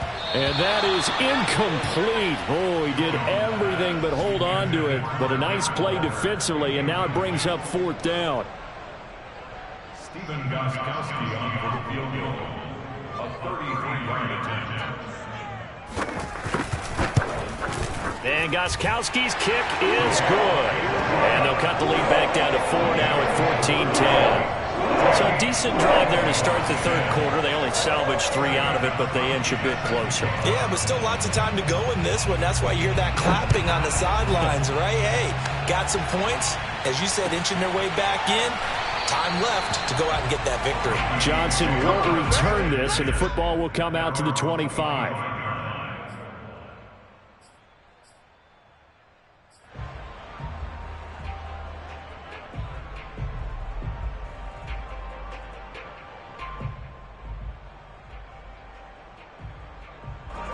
Here are the Vikings now to start their next drive. And they'll be looking to atone for last time's mistake of fumbling inside the red zone. Certainly they don't want to do that again. And so much emphasis placed on red zone offense. I mean, you have periods devoted in practice just for that because everyone knows how vital it is to put points on the board when you've entered that part of the field. And to come away with nothing, that's difficult for a team to handle. And difficult, and now we'll see if they can make it less difficult on themselves on this drive. 2nd and 10, third quarter of the season opener. Here's Tannehill. Well, into a sea of defenders and intercepted. Picked up by Gary and Conley. And he will bring it back. It's a pick six for the Bengals TD. Well, dare I say it, it's kind of quid pro quo. Both defenses now with an interception return for a touchdown. Your vocabulary, sir. Well done. Extra point try for Gostkowski. It's good, and they'll take a 17-14 lead.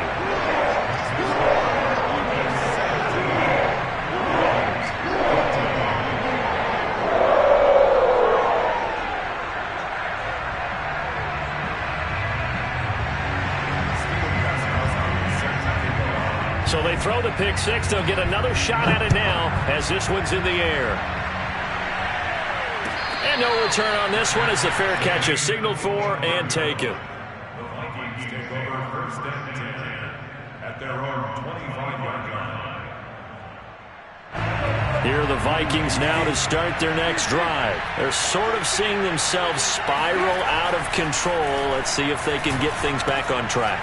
And this is where the coach is walking that line of being calm and really being firm with his team. I had one tell me once, when we were having a tough patch, this too shall pass, this too shall pass. And finally we kept having a rough patch. He said, but you got to do something to make it pass. And that's what they have to do. They've got to get some control back, get themselves reasserted, and calm things down. See if they can get calm and reassert themselves here.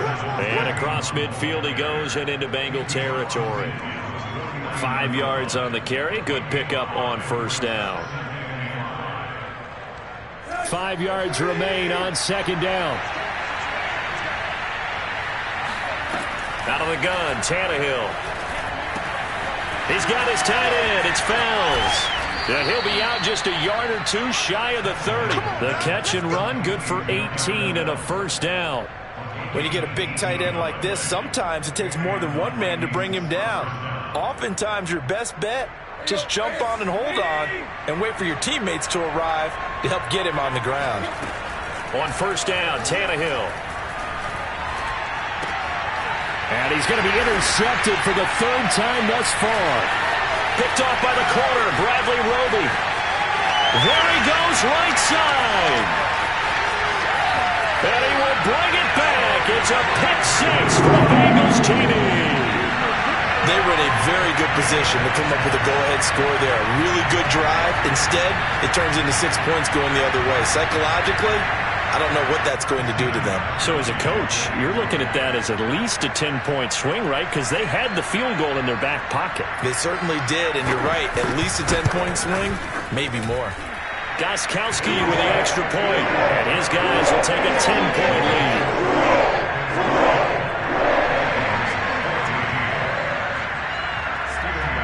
So So they'll get another shot on offense following that pick six. And now the kick is away. Out of the end zone comes Johnson. Johnson won't return this, and the football will come out to the 25.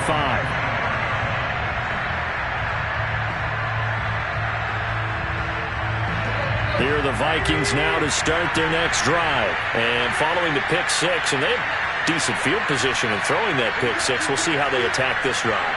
And I think all you say to your guy is, listen, let's just take care of the football a little bit better. Make some better decisions on this drive, and they'll probably help him a little bit with maybe some really high percentage throws early to let him get settled back in. They told us they've got confidence. That's not a problem. Yeah, not a problem at all. They just want to make sure they get things settled down a little bit for their offense and give their defense a little bit of a chance to rest.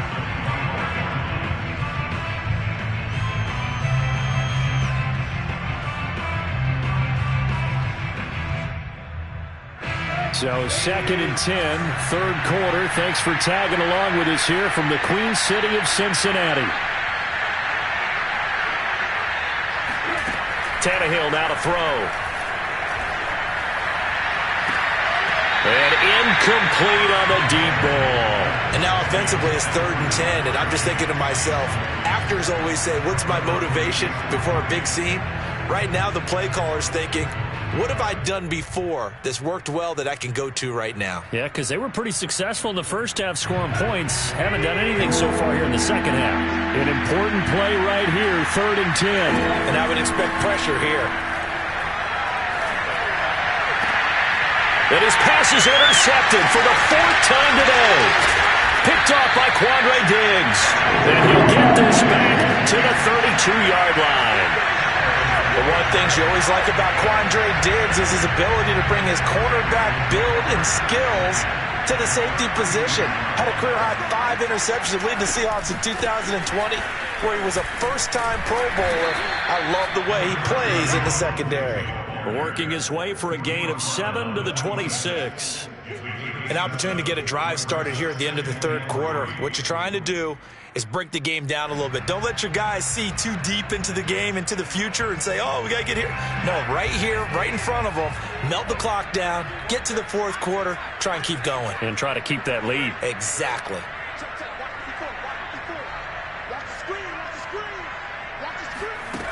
Throwing on 2nd and 3. Jones. And he is going to be taken down. And that should be the final play of this 3rd quarter. So they'll get a little extra time to come up with his 3rd down play as we've played 3 quarters. You're watching the NFL on EA Sports.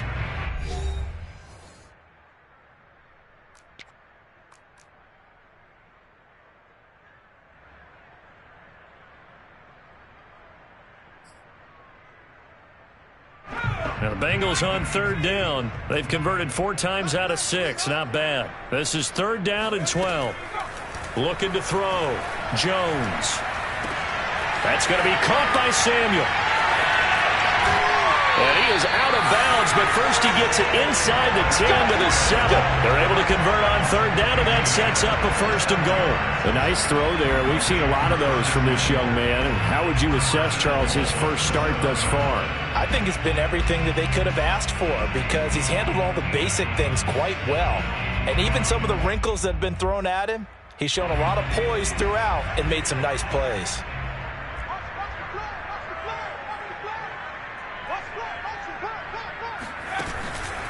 Smith trying to run for it. And they'll be driven back here, losing yardage to the 10-yard line. Call it a full 3 yards in the wrong direction there. Brings up 2nd down.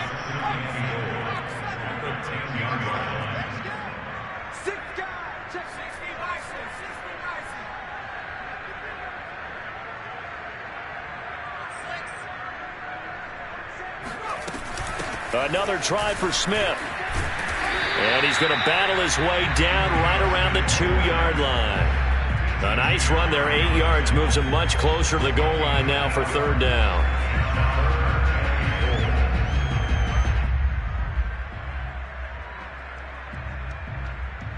A big play if you think about it right now in this season opener. It's 3rd and goal.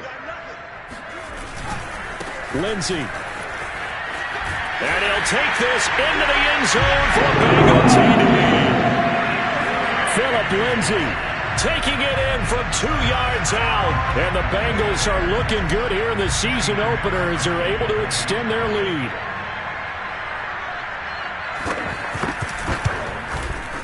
Extra point good by Gostkowski. And that'll make this a 3-score game now. The lead moves to 17.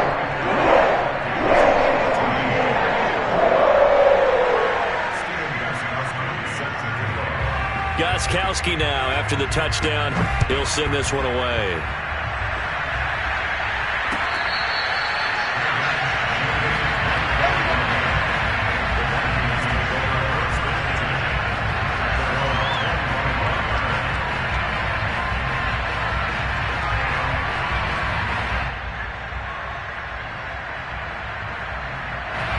Here are the Vikings now to start their next drive. And they knew coming in that this would be a tough place to go in and win a season opener.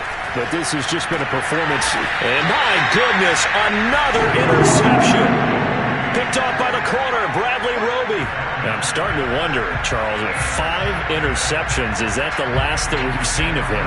Well, I think that a lot of people hope that's the last they've seen of him in this game, probably including himself. If this were baseball, the manager would have been at the mound already and asked for the ball, and he'd be in there getting a shower. But in football, you might have to go stand on the sideline and watch the rest of it and see if your backup can do any better. Here we go, D. Here I come again. Here I come again. Here I come again. Outside of the line. They'll run on first down. Lindsay. 72 yards on the ground for him so far. I'm guessing you'd say this is kind of the key here. Grind out some yardage, work on that clock, see if you can continue to tick it down. Definitely, you want to bleed things out at this point, right? Continue to possess the football, gain some yardage, and put the onus on the defense. Do they have to use timeouts? What are they going to do to stop you? You're taking charge. Now the Bengals going to use the first of their timeouts. That'll leave them with 2 remaining. We'll be back after this.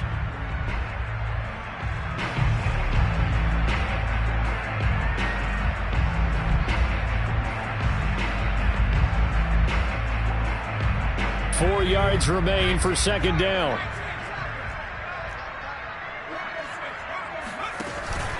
Another run by Lindsay.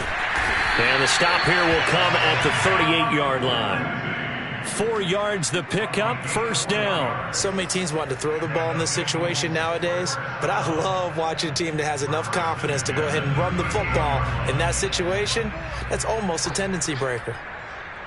54 Mike. 54 Mike. On first down, right back to Lindsay.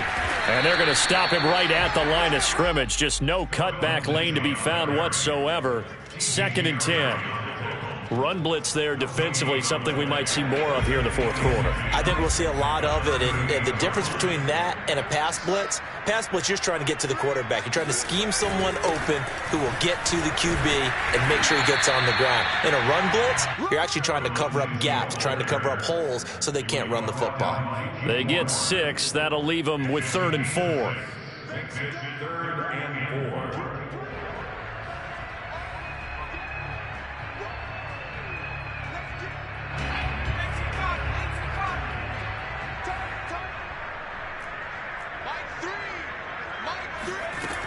Back to throw. Jones. And that is incomplete. And when you've thrown as many interceptions as he has in this one, you definitely start getting a little hesitant to throw the ball out wide because that's prime pick 6 territory. That time, he made sure the only guy who was going to catch it was sitting in the 3rd row.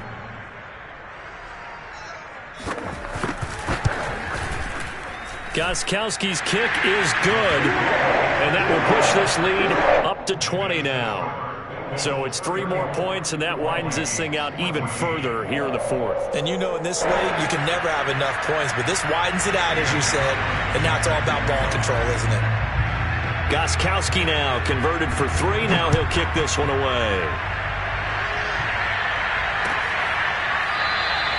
Johnson won't return this, and the football will come out to the 25.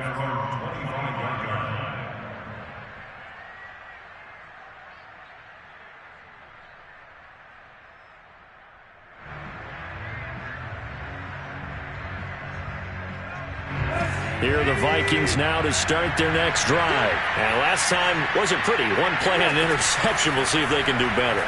I want to see if they want to go ahead and throw the ball again now on this drive after what happened on the last one. Throw it on the first play. Give the quarterback some confidence. See what happens. That play going for 16 yards to start the drive. First down. From the gun, here's Tannehill. That is caught by Thielen. And they're well past midfield, just a yard or two shy of the 40. 18 more yards there and another first down. On first down, they'll run with Hunt. And he's going to get this down near the 30-yard line. 11 more yards that go around, a first down as well. Now a play fake, and it's Tannehill. And he'll find Thielen on the right side. And inside the 20 before he's brought down. Another nice gain, 13 yards that time, and another first down.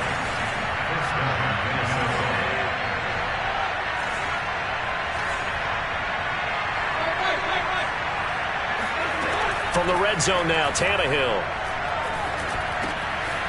Open man, once again, it's Thielen. And the Vikings are going to have a first and goal as the tackle is made at about the 5. Just 2 minutes remaining here in the fourth quarter of what has been a one-sided affair.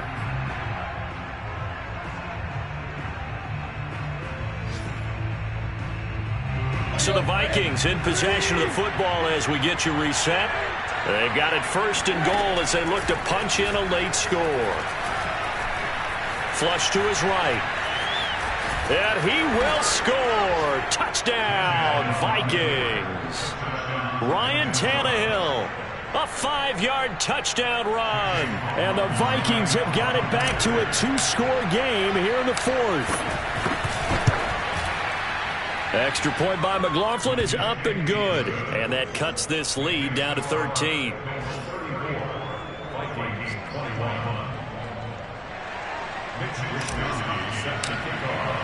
Here is Wishnowski to boot it away following the touchdown. And we'll see a return here from the end zone. And no return here for Evans as they will bring this out to the 25.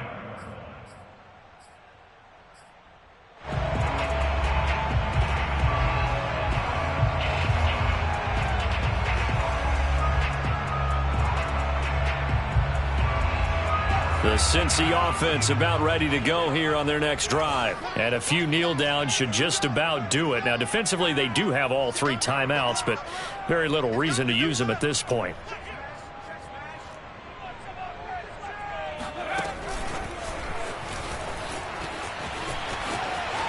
And he'll be out of bounds right at the 40. They may want to go back to that one. First play of the drive, good for 15 and a first down.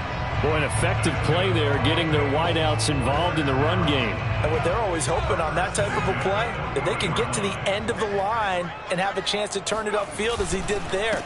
That means they controlled the blocking and took care of the defensive end or the outside linebacker to give him that lane. And I guess I need to clarify, I said getting their wideouts involved in the run game, but of course that was actually a pass as he popped it forward. 94 yards rushing for him now here in week 1. A very solid start to this new campaign.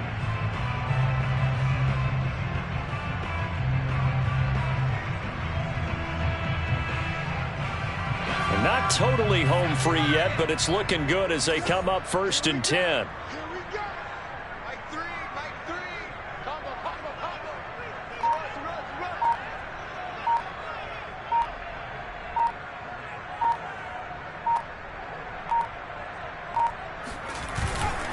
Run. They'll run. It's Lindsey. And a 6-yard gain gets them right around the 43. The Vikings going to signal for the first of their timeouts as they'll get it with just a shade under a minute to go in the game.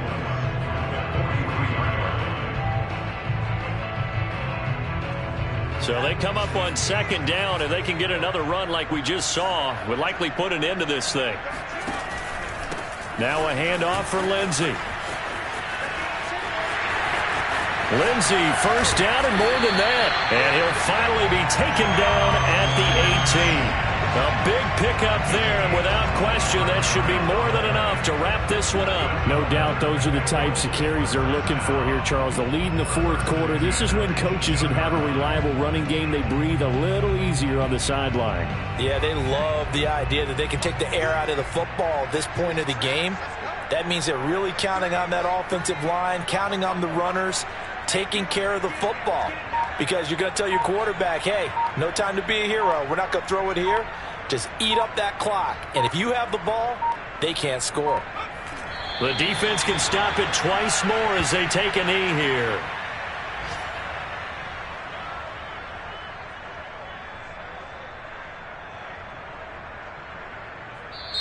So this one in the win column now for the Cincinnati Bengals. And with that, our journey begins, Charles. Week 1 in the books. Going to be a great season. Oh, man, so much to look forward to. Isn't it nice to get a really good game right out of the gate? Preseason behind us. All these games count now, don't they? Yeah, this is the exciting time with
sports coverage of the National Football League brings us to historic Baltimore, Maryland and M&T Bank Stadium.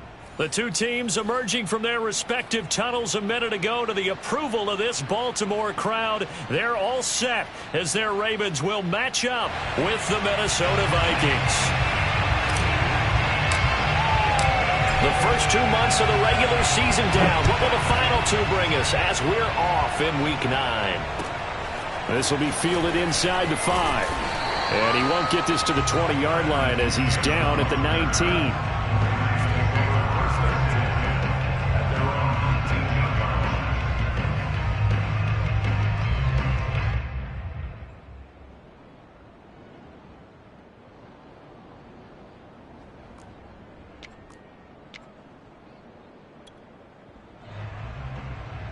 So here's a 1st and 10 now, down inside the 20. Off the play fake to Dobbins. Here's Jackson. And Jackson cannot get away, and he'll go down. And Daniil Hunter, he's the one who gets in there and brings him down to the ground. Well, we knew coming in it was going to be a long afternoon if they weren't able to hold up against this pass rush, huh? What we didn't know was that protection was going to spring a leak on the first play from scrimmage. Got after him right out of the gate. Another try after the first down sack. Jackson. And that is incomplete. That's what you're going to need to do against those big receivers. You got to get in there and get physical with them. That time he got in close, got in tight, and knocked the ball away. And I don't think this is the script they had in mind for their opening drive. This is 3rd and long.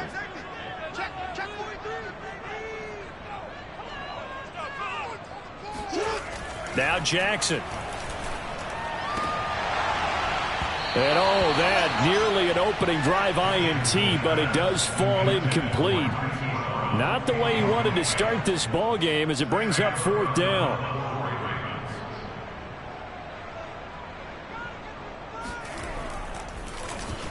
On is the punter Cook, who sends it away. They'll call that a punt of 59 yards. Tough to do better than that. And possession will switch hands, 1st and 10.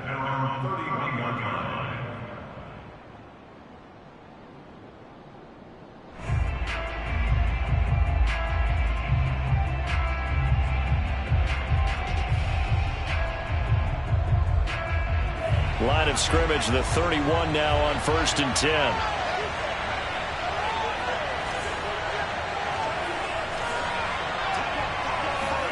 Bond now off of play action. Oh, not sure he saw the linebacker there as that's batted down and incomplete. So, Charles, you talk about this offense as we play here in Week 9 of the 2021 season. Normally, you're slipping kind of past the halfway point, but now with the season expanding to 17 games, you kind of think that teams might look up and say, gosh, we still have a lot of football left to go. No doubt about it. Remember, they've had their open week already, so this is going to be a straight shot all the way from here on out. To me, the best coaches, they tell their teams, hey, I'll take care of you during the week.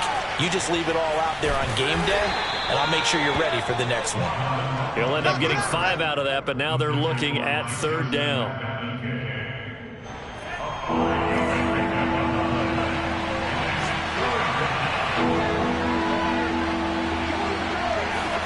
Now Mon.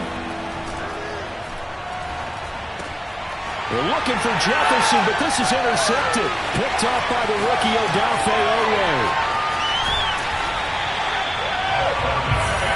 That time defensively looked like they showed quite a bit of pressure, but backed off, and it proved fruitful to get the pick.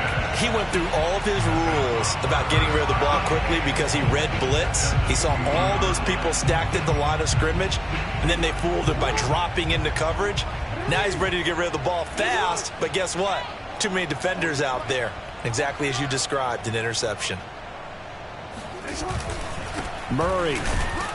Nothing doing there. They're going to wind up holding him at the 2. No gain there, and it's going to set up 2nd and goal. So stuffed from the 2, now what? You know me pretty well. What do you think I want here?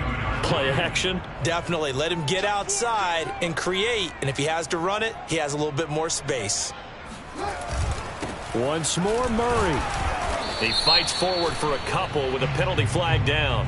And the linemen, they're already walking back. So on the big tight end, holding. Each and every year, we talk about very few tight ends coming into the league that are polished blockers or asked to do it a lot in college. So it's a constant struggle and a constant fight to learn how to do it without holding. And they're not able to hook up there. Incomplete. Speed is the name of the game when it comes to RPOs, and sometimes you can be a little too quick, thus inaccurate, incomplete. 3rd and goal, Jackson. And that'll be taken in by Andrews for a Ravens touchdown. Mark Andrews, his 4th touchdown on the year. And the Ravens have taken the early lead. Tucker with the extra point, and that makes the score 7-0.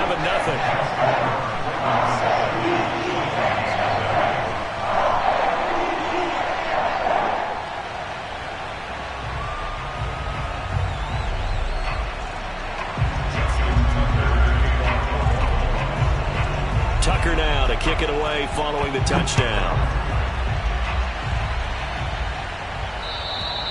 And this will not be returnable. It's out of the back of the end zone for a touchback.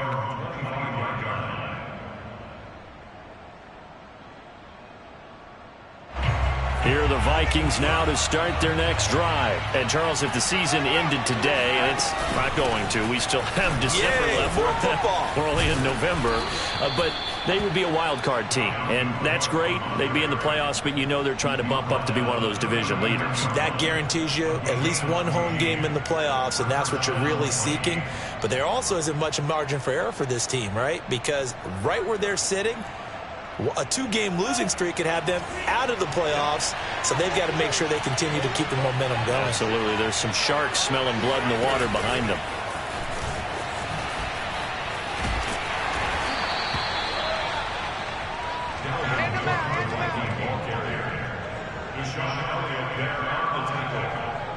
A gain of 4. It's now 2nd and 6 at the 43-yard line. Now a 2nd down and 6.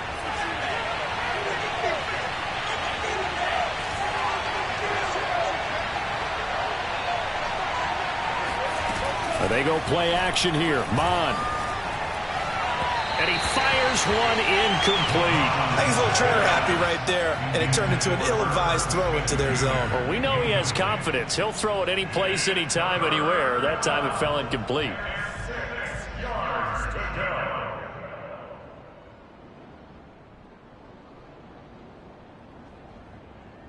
So after the 2nd down incompletion, they'll come up now against a 3rd and 6. Here's Mon. It's incomplete. Took a shot, couldn't connect. Well, nearly another interception there. That would have been 2 drives in a row with a pick.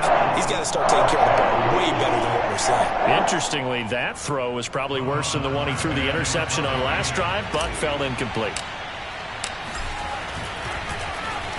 They only punted twice in the win last week as he gets this one away. 42 yards on the punt, just 2 on the return. And the Ravens will get it. 1st and 10 from deep in their own territory.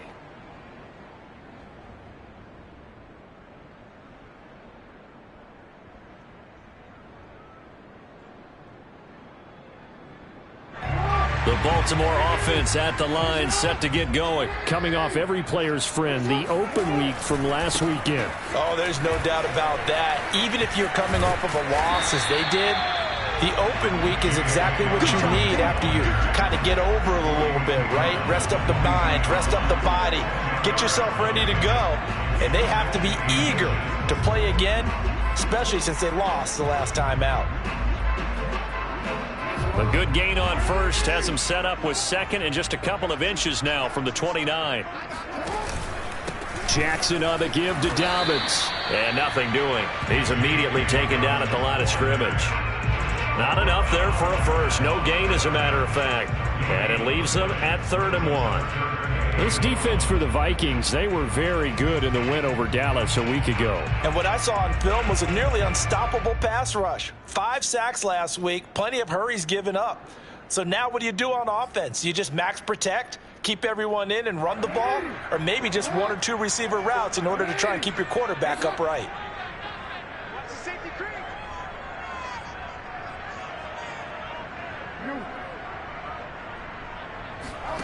On 3rd and 1, Jackson. And he's got his man, Marquise Brown. And he'll get this up past the 25 before he's out of bounds. Jackson on target to Brown for a Ravens first down. First and 10 at the 27. Now it's Jackson. And going deep downfield for Boykin. Oh, he rifles one, and that's going to be intercepted. Picked off by Harrison Smith. And they're going to take over right there at the 22-yard line. Well, his arm strength never an issue, but this one winds up in the wrong hands. Oh, the coverage here is just terrific because when it's done really well, sometimes you can't distinguish whether it's the receiver or the defensive back the ball's intended for. He actually ran with him in perfect motion and able to make a big-time play.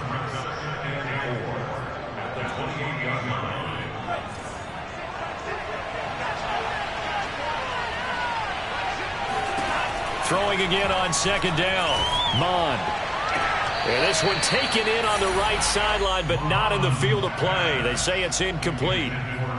The throw led him a little too far. It brings up 3rd down.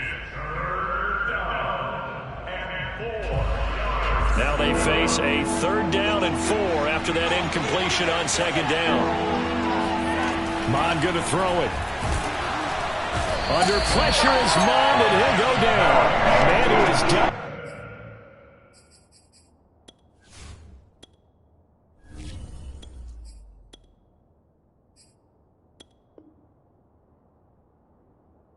This a lot. Justin Houston in there to record the sack.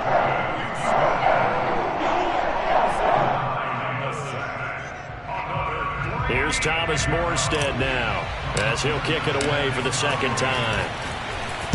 46 on his first kick. This one in that neighborhood as well. 42-yard punt, 6 on the return. And the Ravens, they'll take over.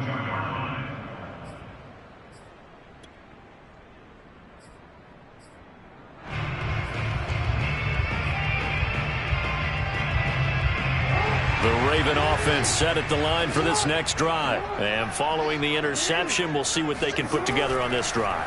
I can hear my old college coach. The Vikings after him, and they get there for the sack. That's Anthony Barr coming in from his linebacker spot to bring him to the ground. And this is what you've got to do against a quarterback like him. You've got to keep him in the pocket and not let him get to the perimeter, because once he gets outside, that's where he can really hurt you. A hole to dig out of here. 2nd and 17.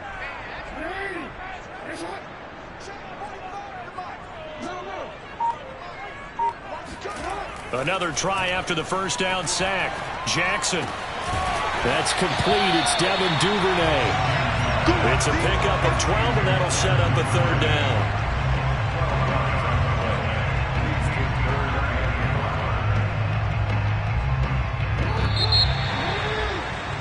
After one, 7-0 on EA Sports. The Ravens on 3rd down. They've been okay, 2 for 3 thus far. This will be 3rd and 5. Now it's Jackson. Trying for Brown, and it's intercepted. Picked off by Buster Screen. Second straight drive now here, Charles, that have ended with an interception. And I just wonder, because I don't think it's going to rattle him necessarily, but I also wonder if it's going to nerve him a little bit. Does it lead to another one? Or does he find a way to pull it together and become sharp again? And this play will be blown up. He'll lose yardage back at the 38. He'll lose a yard there, and it's 2nd and 11. That's a really alert defense there because they saw the heavy look come in from the offense, countered it with extra linebackers who brought a little bit of speed and heft, and able to really make a big-time play for their defense. 2nd down, they go right back to Cook. And he'll take it down to the 30-yard line. But you got to give kudos to your offensive line and the guy carrying the ball because they were in a 2nd and long situation. It seemed pretty dire, but they brought it back to 3rd and manageable with that run. Well, they were handed great starting field position on this drive, but now they face a 3rd and 4. Now it's the backup Cousins. That's complete to the receiver Thielen. And he is out of bounds inside the 30.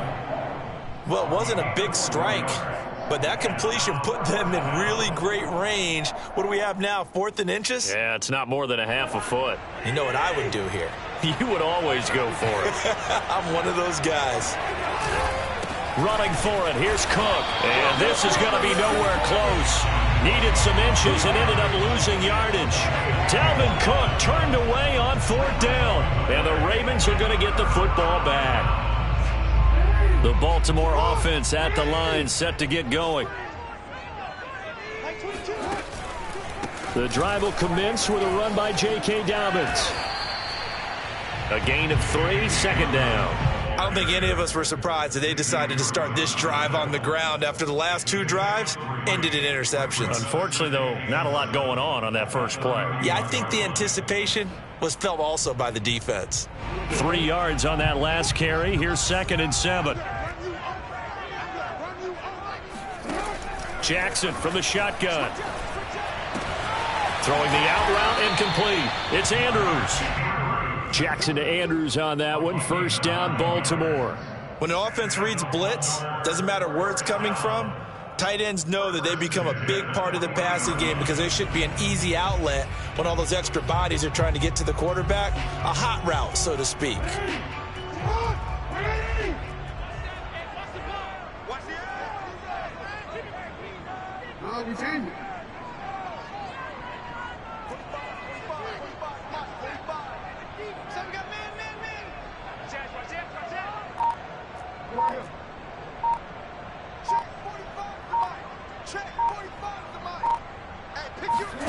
They go play action with Jackson.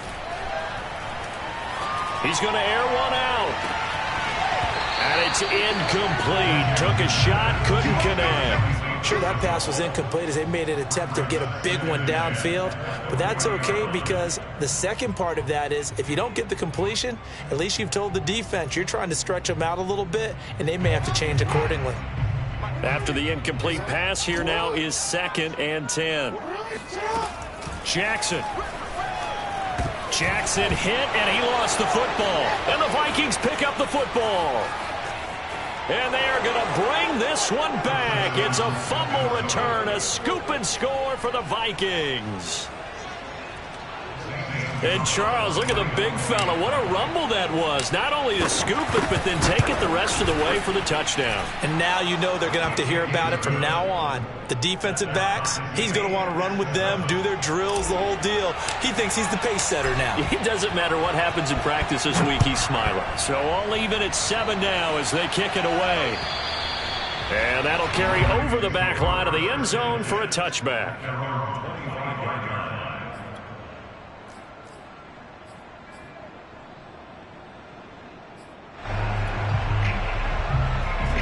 The Raven offense set at the line for this next drive. And in just about every game we see, partner, what do we do when we look at the stat sheet? We go right to the turnover differential. Without a doubt, because when we see that, that pretty much tells the tale of the game.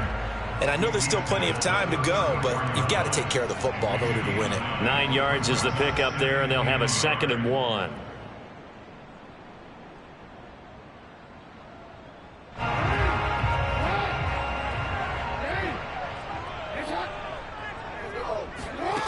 To throw is Jackson. He'll dump this off, complete to Dobbins. And he gets this up across the 35 before he's out of bounds. They'll get 3 as the drive continues. It's a 1st down. 1st and 10 at the 37-yard line.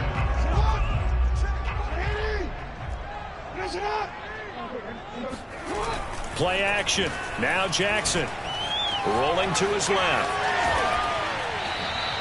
He'll get 5 out of the scramble. It's second down. They brought the blitz that time, and I thought they were going to get to him, but instead, he flipped it on its ear and ended up picking up positive yardage. I thought he was dead to rights, but you are exactly correct, sir. Able to turn that into a positive gain.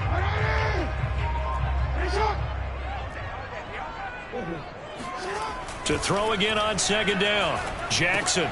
Man open left side is Brown. And he's got some space here. And in for the Ravens touchdown. Well, we know that he can beat you in a number of ways. He can catch it short, he can take it long, or he can do what we just saw right there, catch it and then run with the football.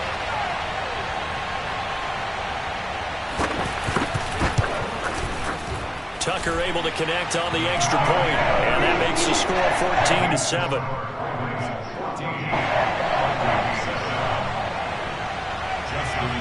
Tucker now to kick it away following the touchdown. Taken in at the 3. And he won't quite make it to the 25.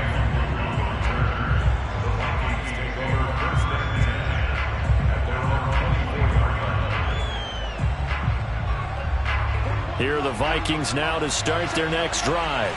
And last time this unit was out here, costly turnover, and then that turned into 6 points. They've got to make amends. And how many times have we sat in meetings with coaches and they use the term complementary football? Offense take care of the defense, defense take care of the offense.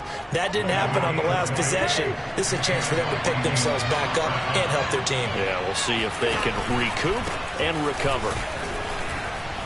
Oh, an absolutely filthy juke. He's got some space now. And he is tackled inside the 40, not quite to the 35. 58 yards rushing for him now on just 6 carries to this point. Back-to-back good plays have him on the move on first down. Cousins. That's caught by the tight end, Irv Smith Jr. And they'll get him down after a pickup of 8, 2nd and 2. 8 yards on the pickup brings up 2nd and 2 at the Ravens' 29-yard line. We've hit the 2-minute mark of the second quarter, 14-7.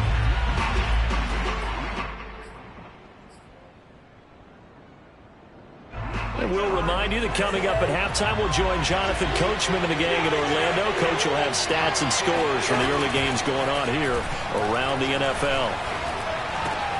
We're looking for Jefferson, but this is intercepted. Picked off by the rookie Odafe Oweh. And now the rookie's free. And he will bring this back. It's a pick 6 and a Raven touchdown.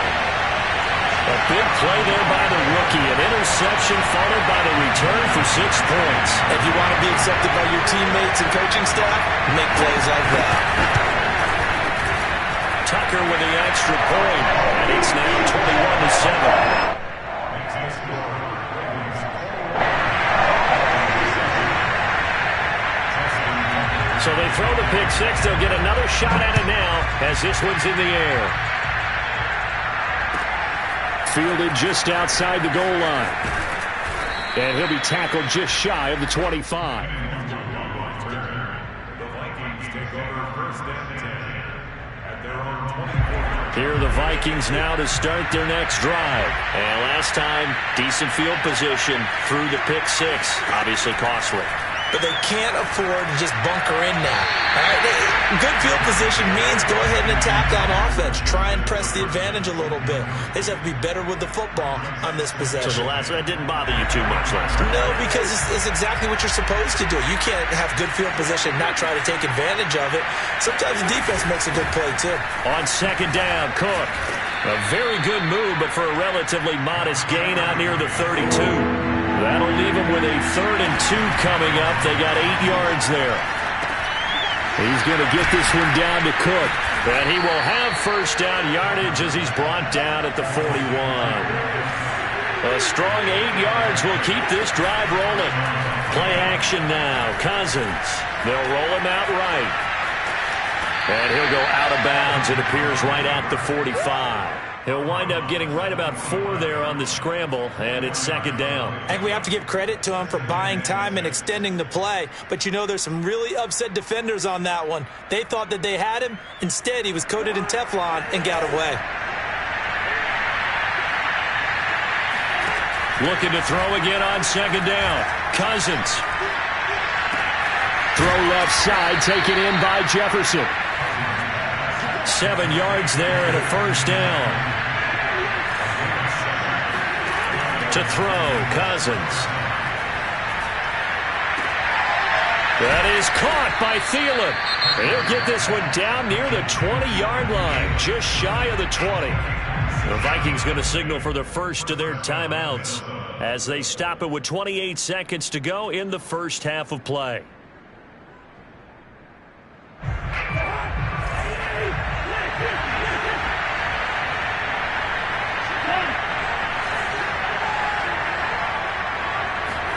On 1st and 10, Cousins. And this is incomplete. Oh, he had 6 points right in his hands, but could not hang on. Those throwing windows get a lot tighter near the end zone, don't they? And here's the thing. You already probably have 3 points in your hip pocket. You force a throw here and give up an interception, you come away with nothing. Especially tough in the middle third of the field where he threw that one. And it's caught. And he's brought down after a very nice gain. Now the Vikings will use the second of their timeouts as they stop it with 16 seconds to go in half number 1. This is 1st and goal and a golden chance to get a score back here before halftime. Trying the power game with Ham. And he'll get into the end zone. Touchdown, Minnesota. C.J. Ham. As the first half is winding down. And the Vikings are able to cut into this lead in the final seconds of the first half. Gonzalez good on the extra point. And that'll cut the lead down to a touchdown. Vikings 14. So not much time to speak of remaining in this first half as the kick's away. And they will not get a chance to return this one as it's through the end zone for a touchback.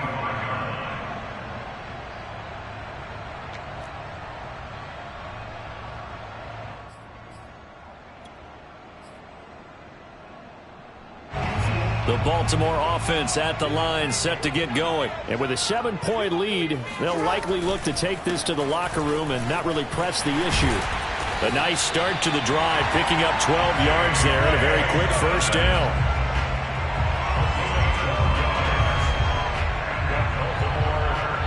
So we're at halftime here in the Inner Harbor with the hometown Ravens on top. As we'll send you down to Orlando, we check in with Jonathan Coachman for our EA Sports Halftime Report. Coach. Both teams going back through their game plans, making their final halftime adjustments. And for the call of the second half, we go back up to Baltimore and rejoin Brandon and Charles. Okay, Coach. Yeah, adjustments likely going to play a big role in this third quarter in what's been a tight contest so far. The Ravens ready to receive it, and they've got the lead as well as we resume play in the second half. And this will be a touchback as that sails over the end line.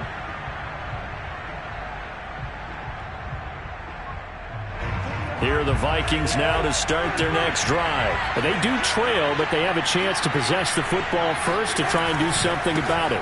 And that certainly makes it something of an important drive for them because is it going to win the game? No, but you have to do something to bring some life to your sideline. It was Chuck Clark coming up to make the tackle. Second and 8 at the 27-yard line. They'll break the huddle, come up on 2nd and 8 at the 27-yard line.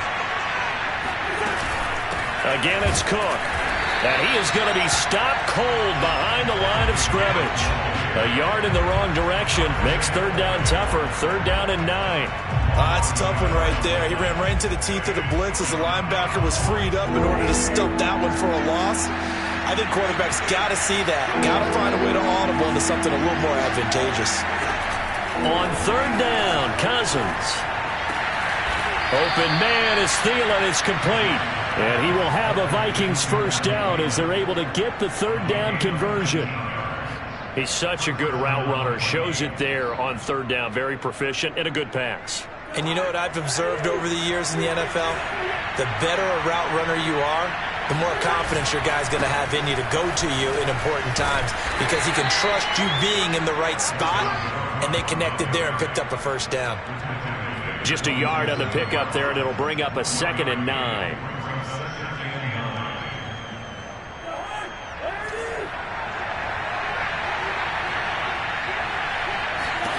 Cousins now.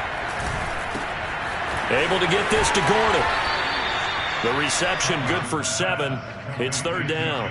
One thing you're hoping for when you run drag routes, you're able to hit a receiver in stride, and he can pick up a lot of yardage after the catch. But in this situation, the defense was effective, able to stop him before he could get a good head of steam going.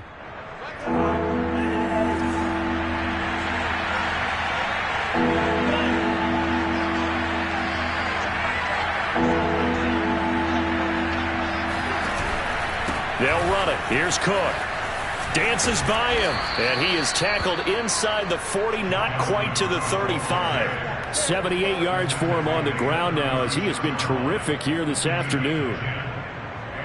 Following the good run by Cook, here's another 1st and 10.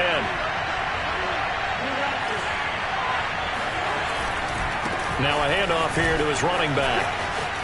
Shoves him away, and he's going to get this down near the 20-yard line.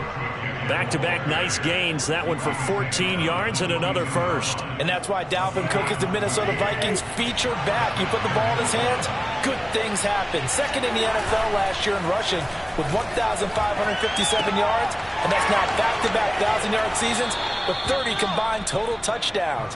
What a player is Dalvin Cook.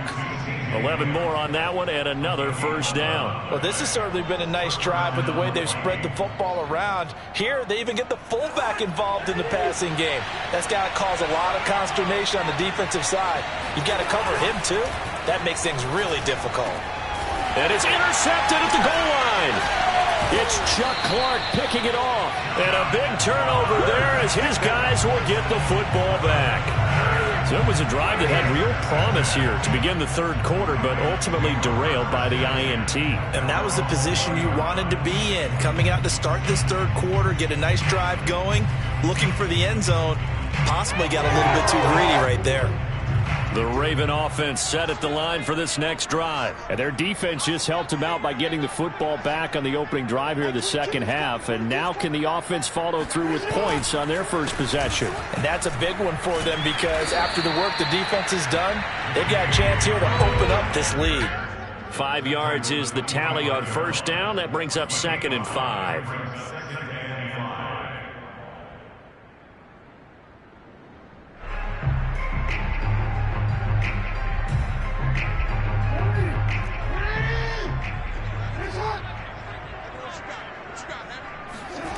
Now Jackson. And that's incomplete. A lot of times it's that first read that you have. Maybe you get it in pre-snap, and he locked in on his target, but he was covered quite well, and that one's incomplete. They come up now 3rd and 5 following the incomplete pass. Throwing is Jackson. And that's going to be incomplete. The coverage too good there. The contact popped the ball free, and it's 4th down. Here's Sam Cook now as he's on to punt for Baltimore.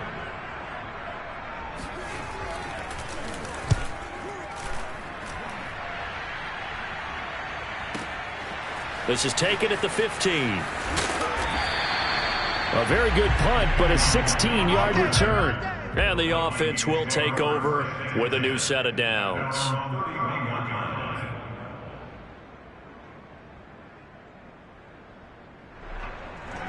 Here are the Vikings now to start their next drive. And there are parts of their last drive they'd like to emulate. Of course, they'd like to forget the inning, the interception, but they did put together. Blitz coming, and down he goes. Malik Harrison came in there hard on the blitz and got him down 9 yards behind the line of scrimmage.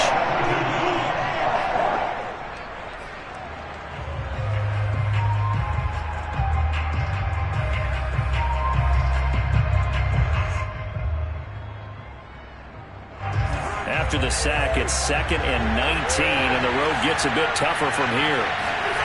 Another try after the first down sack. Cousins setting up the screen for Cook. And he showed off the athletic juke.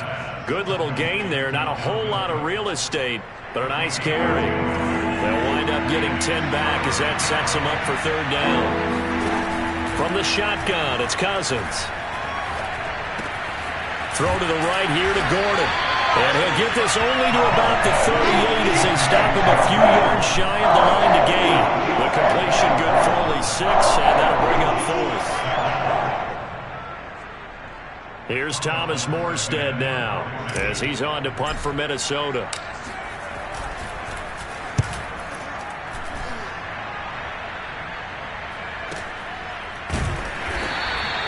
A 41-yard punt there with no return.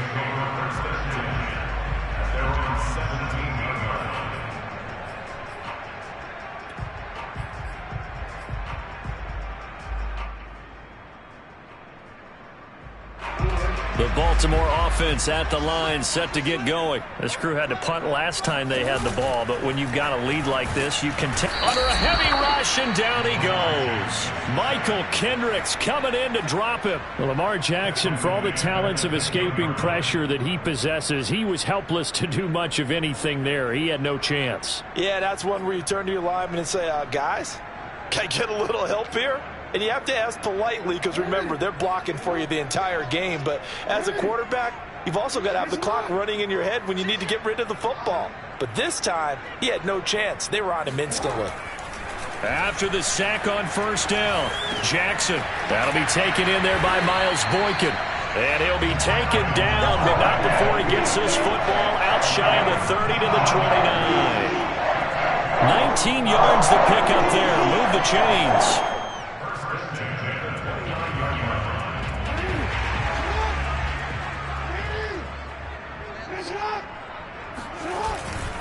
On 1st and 10, it's Dobbins. And they get him down, but not before he takes it across the 40-yard line. 51 yards now on the ground on just 7 carries.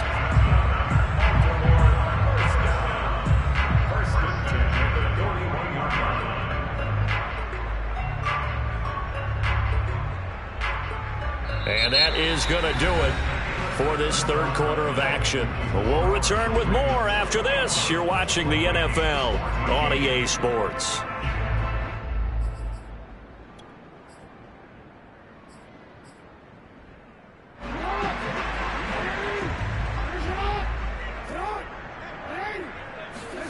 Throwing on 1st down, it's Jackson. Wide open receiver, complete. And taking it across midfield and inside the 45. 17 more yards on that one as they keep the drive rolling.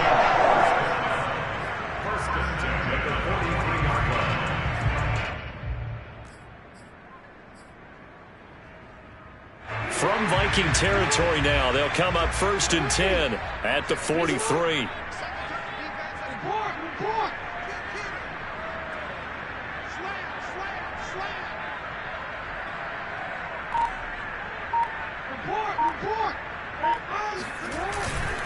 Now a handoff for Dobbins. It's a 1st down and more for Dobbins. And he gets it all the way down to the 3. A big hitter. That one goes for 40 yards. And that one heck of a run right there. Once he got loose, you could tell that he was going to run a long way. That was pretty impressive. And there's an old chestnut of an expression called getting on your horse. And I hate to use it, but I'm going to right here because it absolutely applies. How about the head of steam he had behind him? And he was absolutely galloping downfield. That was something to see. Let's go. 54's Mike. 54's Mike. Check, box 54. And he's going to get this back to the 3-yard line and no further. They'll say no gain on the play, and it'll be 2nd and goal. This defense against the run, by the way, they're not top 5, but they are top 10. So what's your philosophy here? Do you try and run the ball against a team that's pretty good against the run? What if you're a pretty good running team? If so, you might want to go ahead and run it anyway, because that's... And he'll take it into the end zone for a Ravens touchdown. Latavius Murray, his 4th touchdown on the year. And the Ravens look like they're going to get back in the win column as they extend their lead here in this 4th quarter. Tucker able to connect on the extra point, and the lead now up to 14.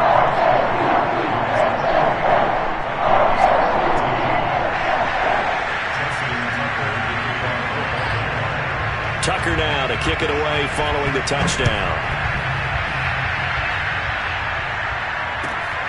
Fielded just outside the goal line.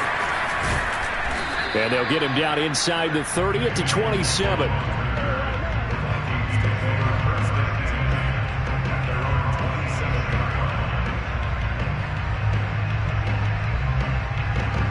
Here are the Vikings now to start their next drive. They punted last time they had it. What steps, Charles, you think they have to take to make sure they don't do that again? Well, let's just go to the football. And the 3rd interception thrown by Cousins.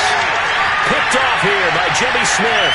And he will bring this back. It's a pick 6 and a Raven touchdown. And that one will pretty much erase any hopes of a 4th quarter comeback. With emphasis. Interception, return for touchdown. Door closed, locked, reinforced. Tucker with the extra point. And the lead now to 3 touchdowns at 21. So they'll get another shot on offense following that pick 6. And now the kick is away. Fielded just outside the goal line. And it's a pretty good return here as he'll get this up to the 29.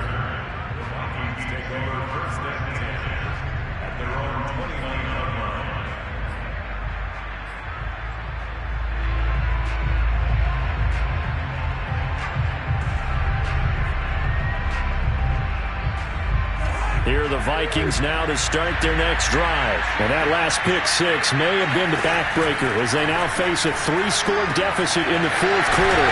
They need points quickly. You got the big lead defensively. Willing to give them that underneath stuff, right? And this is why you work on your tackling. Tackle them after the catch, inbounds, keep the clock running. Just go ahead and bleed the game out that way. And now we'll hook up downfield on 2nd down. And he'll get into the end zone. Touchdown, Minnesota. Adam Thielen, his 6th touchdown of the season. And the Vikings have got it back to a 2-score game here in the 4th. Gonzalez able to tack on the PAT. And the lead will be cut down to 14. Morstead out now following the touchdown to kick. And this will not be returnable. It's out of the back of the end zone for a touchback.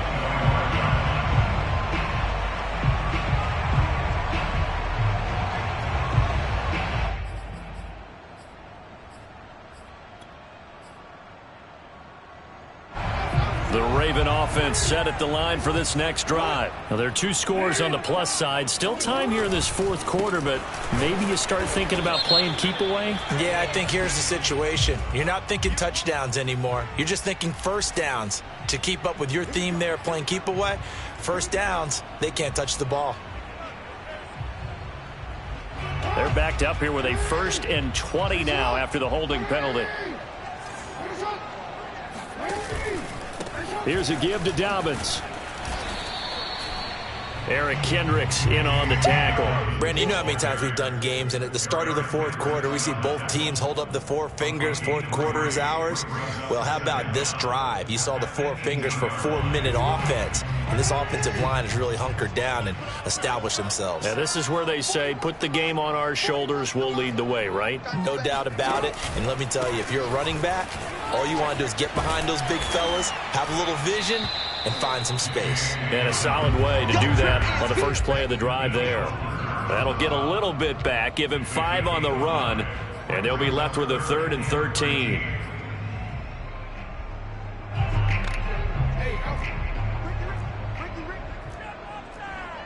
Like 22 is coming, 22 is coming.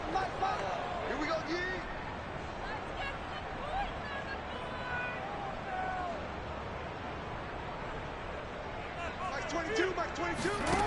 From the gun, Jackson. And he's got his man, Marquise Brown. And he will have the Ravens first down as they're able to get the third down conversion. Partner, I like that they're staying aggressive on offense because to me, this drive is what is known as a put-away drive. You score here, that might put this one to bed. I like the fact that they're playing with confidence and not playing with fear.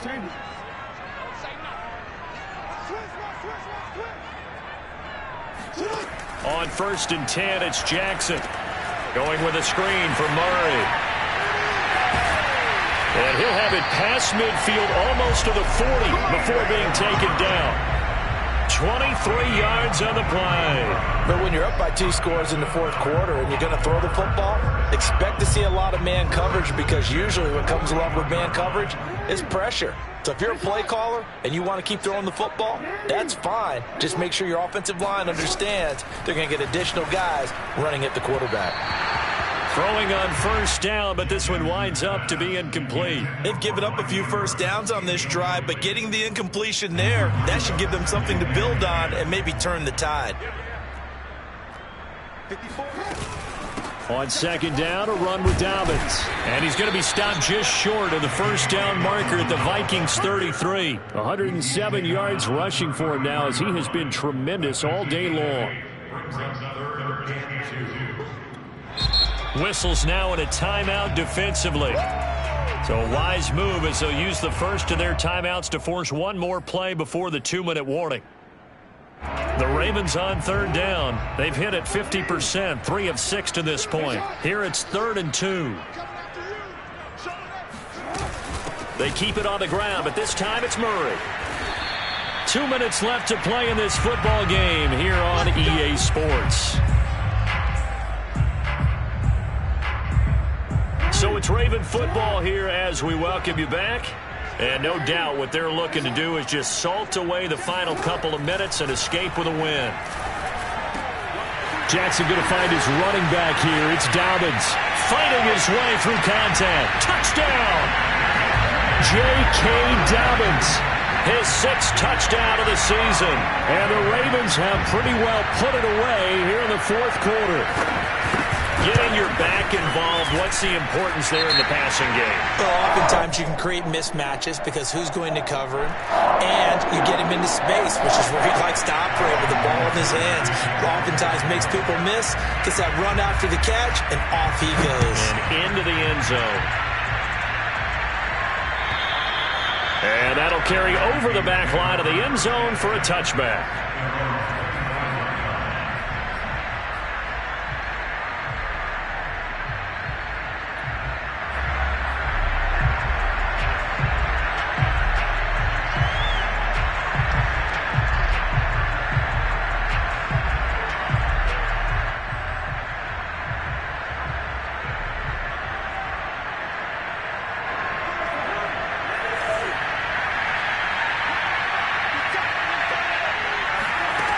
First down, here's Cousins. It's caught, Smith. And he'll be out of bounds right at the 40. 15 yards is the pickup there, and the drive starting very nicely. First down. Clock management definitely critical here if they want to get back in this game. Absolutely agreed. They have to up the tempo in this case, down a couple of scores. Want to make sure they have a chance to win this ball game. And his pass is intercepted for the 4th time today. He's picked off just shy of midfield. And he will bring this back. It's a pick 6 and a Raven touchdown. Oh, this is becoming tough to watch. I don't know that I've seen 3 pick sixes from the same quarterback in the same game. And I know that many are going to scream at the coach about why did you let him stay out there to throw those. But truthfully, what are the odds that you're going to throw 3 pick sixes in a game? You want to leave him out there so he can work through some of the rough stuff. And he'll take it up past the 25 to the 26-yard line.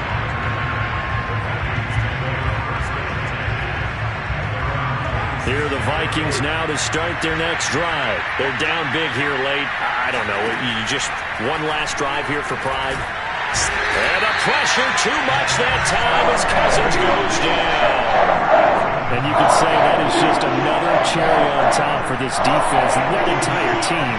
But really, this defense has sparked what's been an impressive effort here in this one. And I notice you used the word sparked because you're not seeing that on the other side of the ball, are you? The offense right now, the spark has left their game, and it's been because of what you described, that defensive pressure. Now a deep ball there on second down, but it'll wind up incomplete. An incomplete pass on that last play, and that means they'll need to come up with something here on third down. And he'll find Thielen on the right side. And he'll be stopped at the 27-yard line, well short of the first down marker. The completion good for only 6, and that'll bring up fourth. Desperation time. Cousins on fourth down. Hit as he throws, and this is going to be incomplete. They had to go for it with such little time remaining, and the Ravens get the football back and in great shape. The defense can stop it twice more as they take a knee here.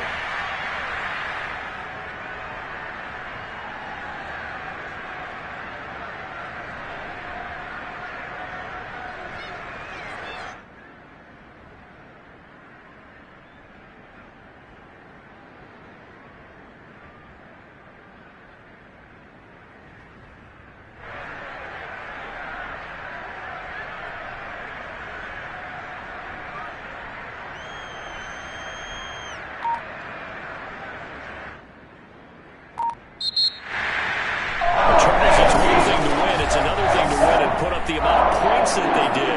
What were they clicking on?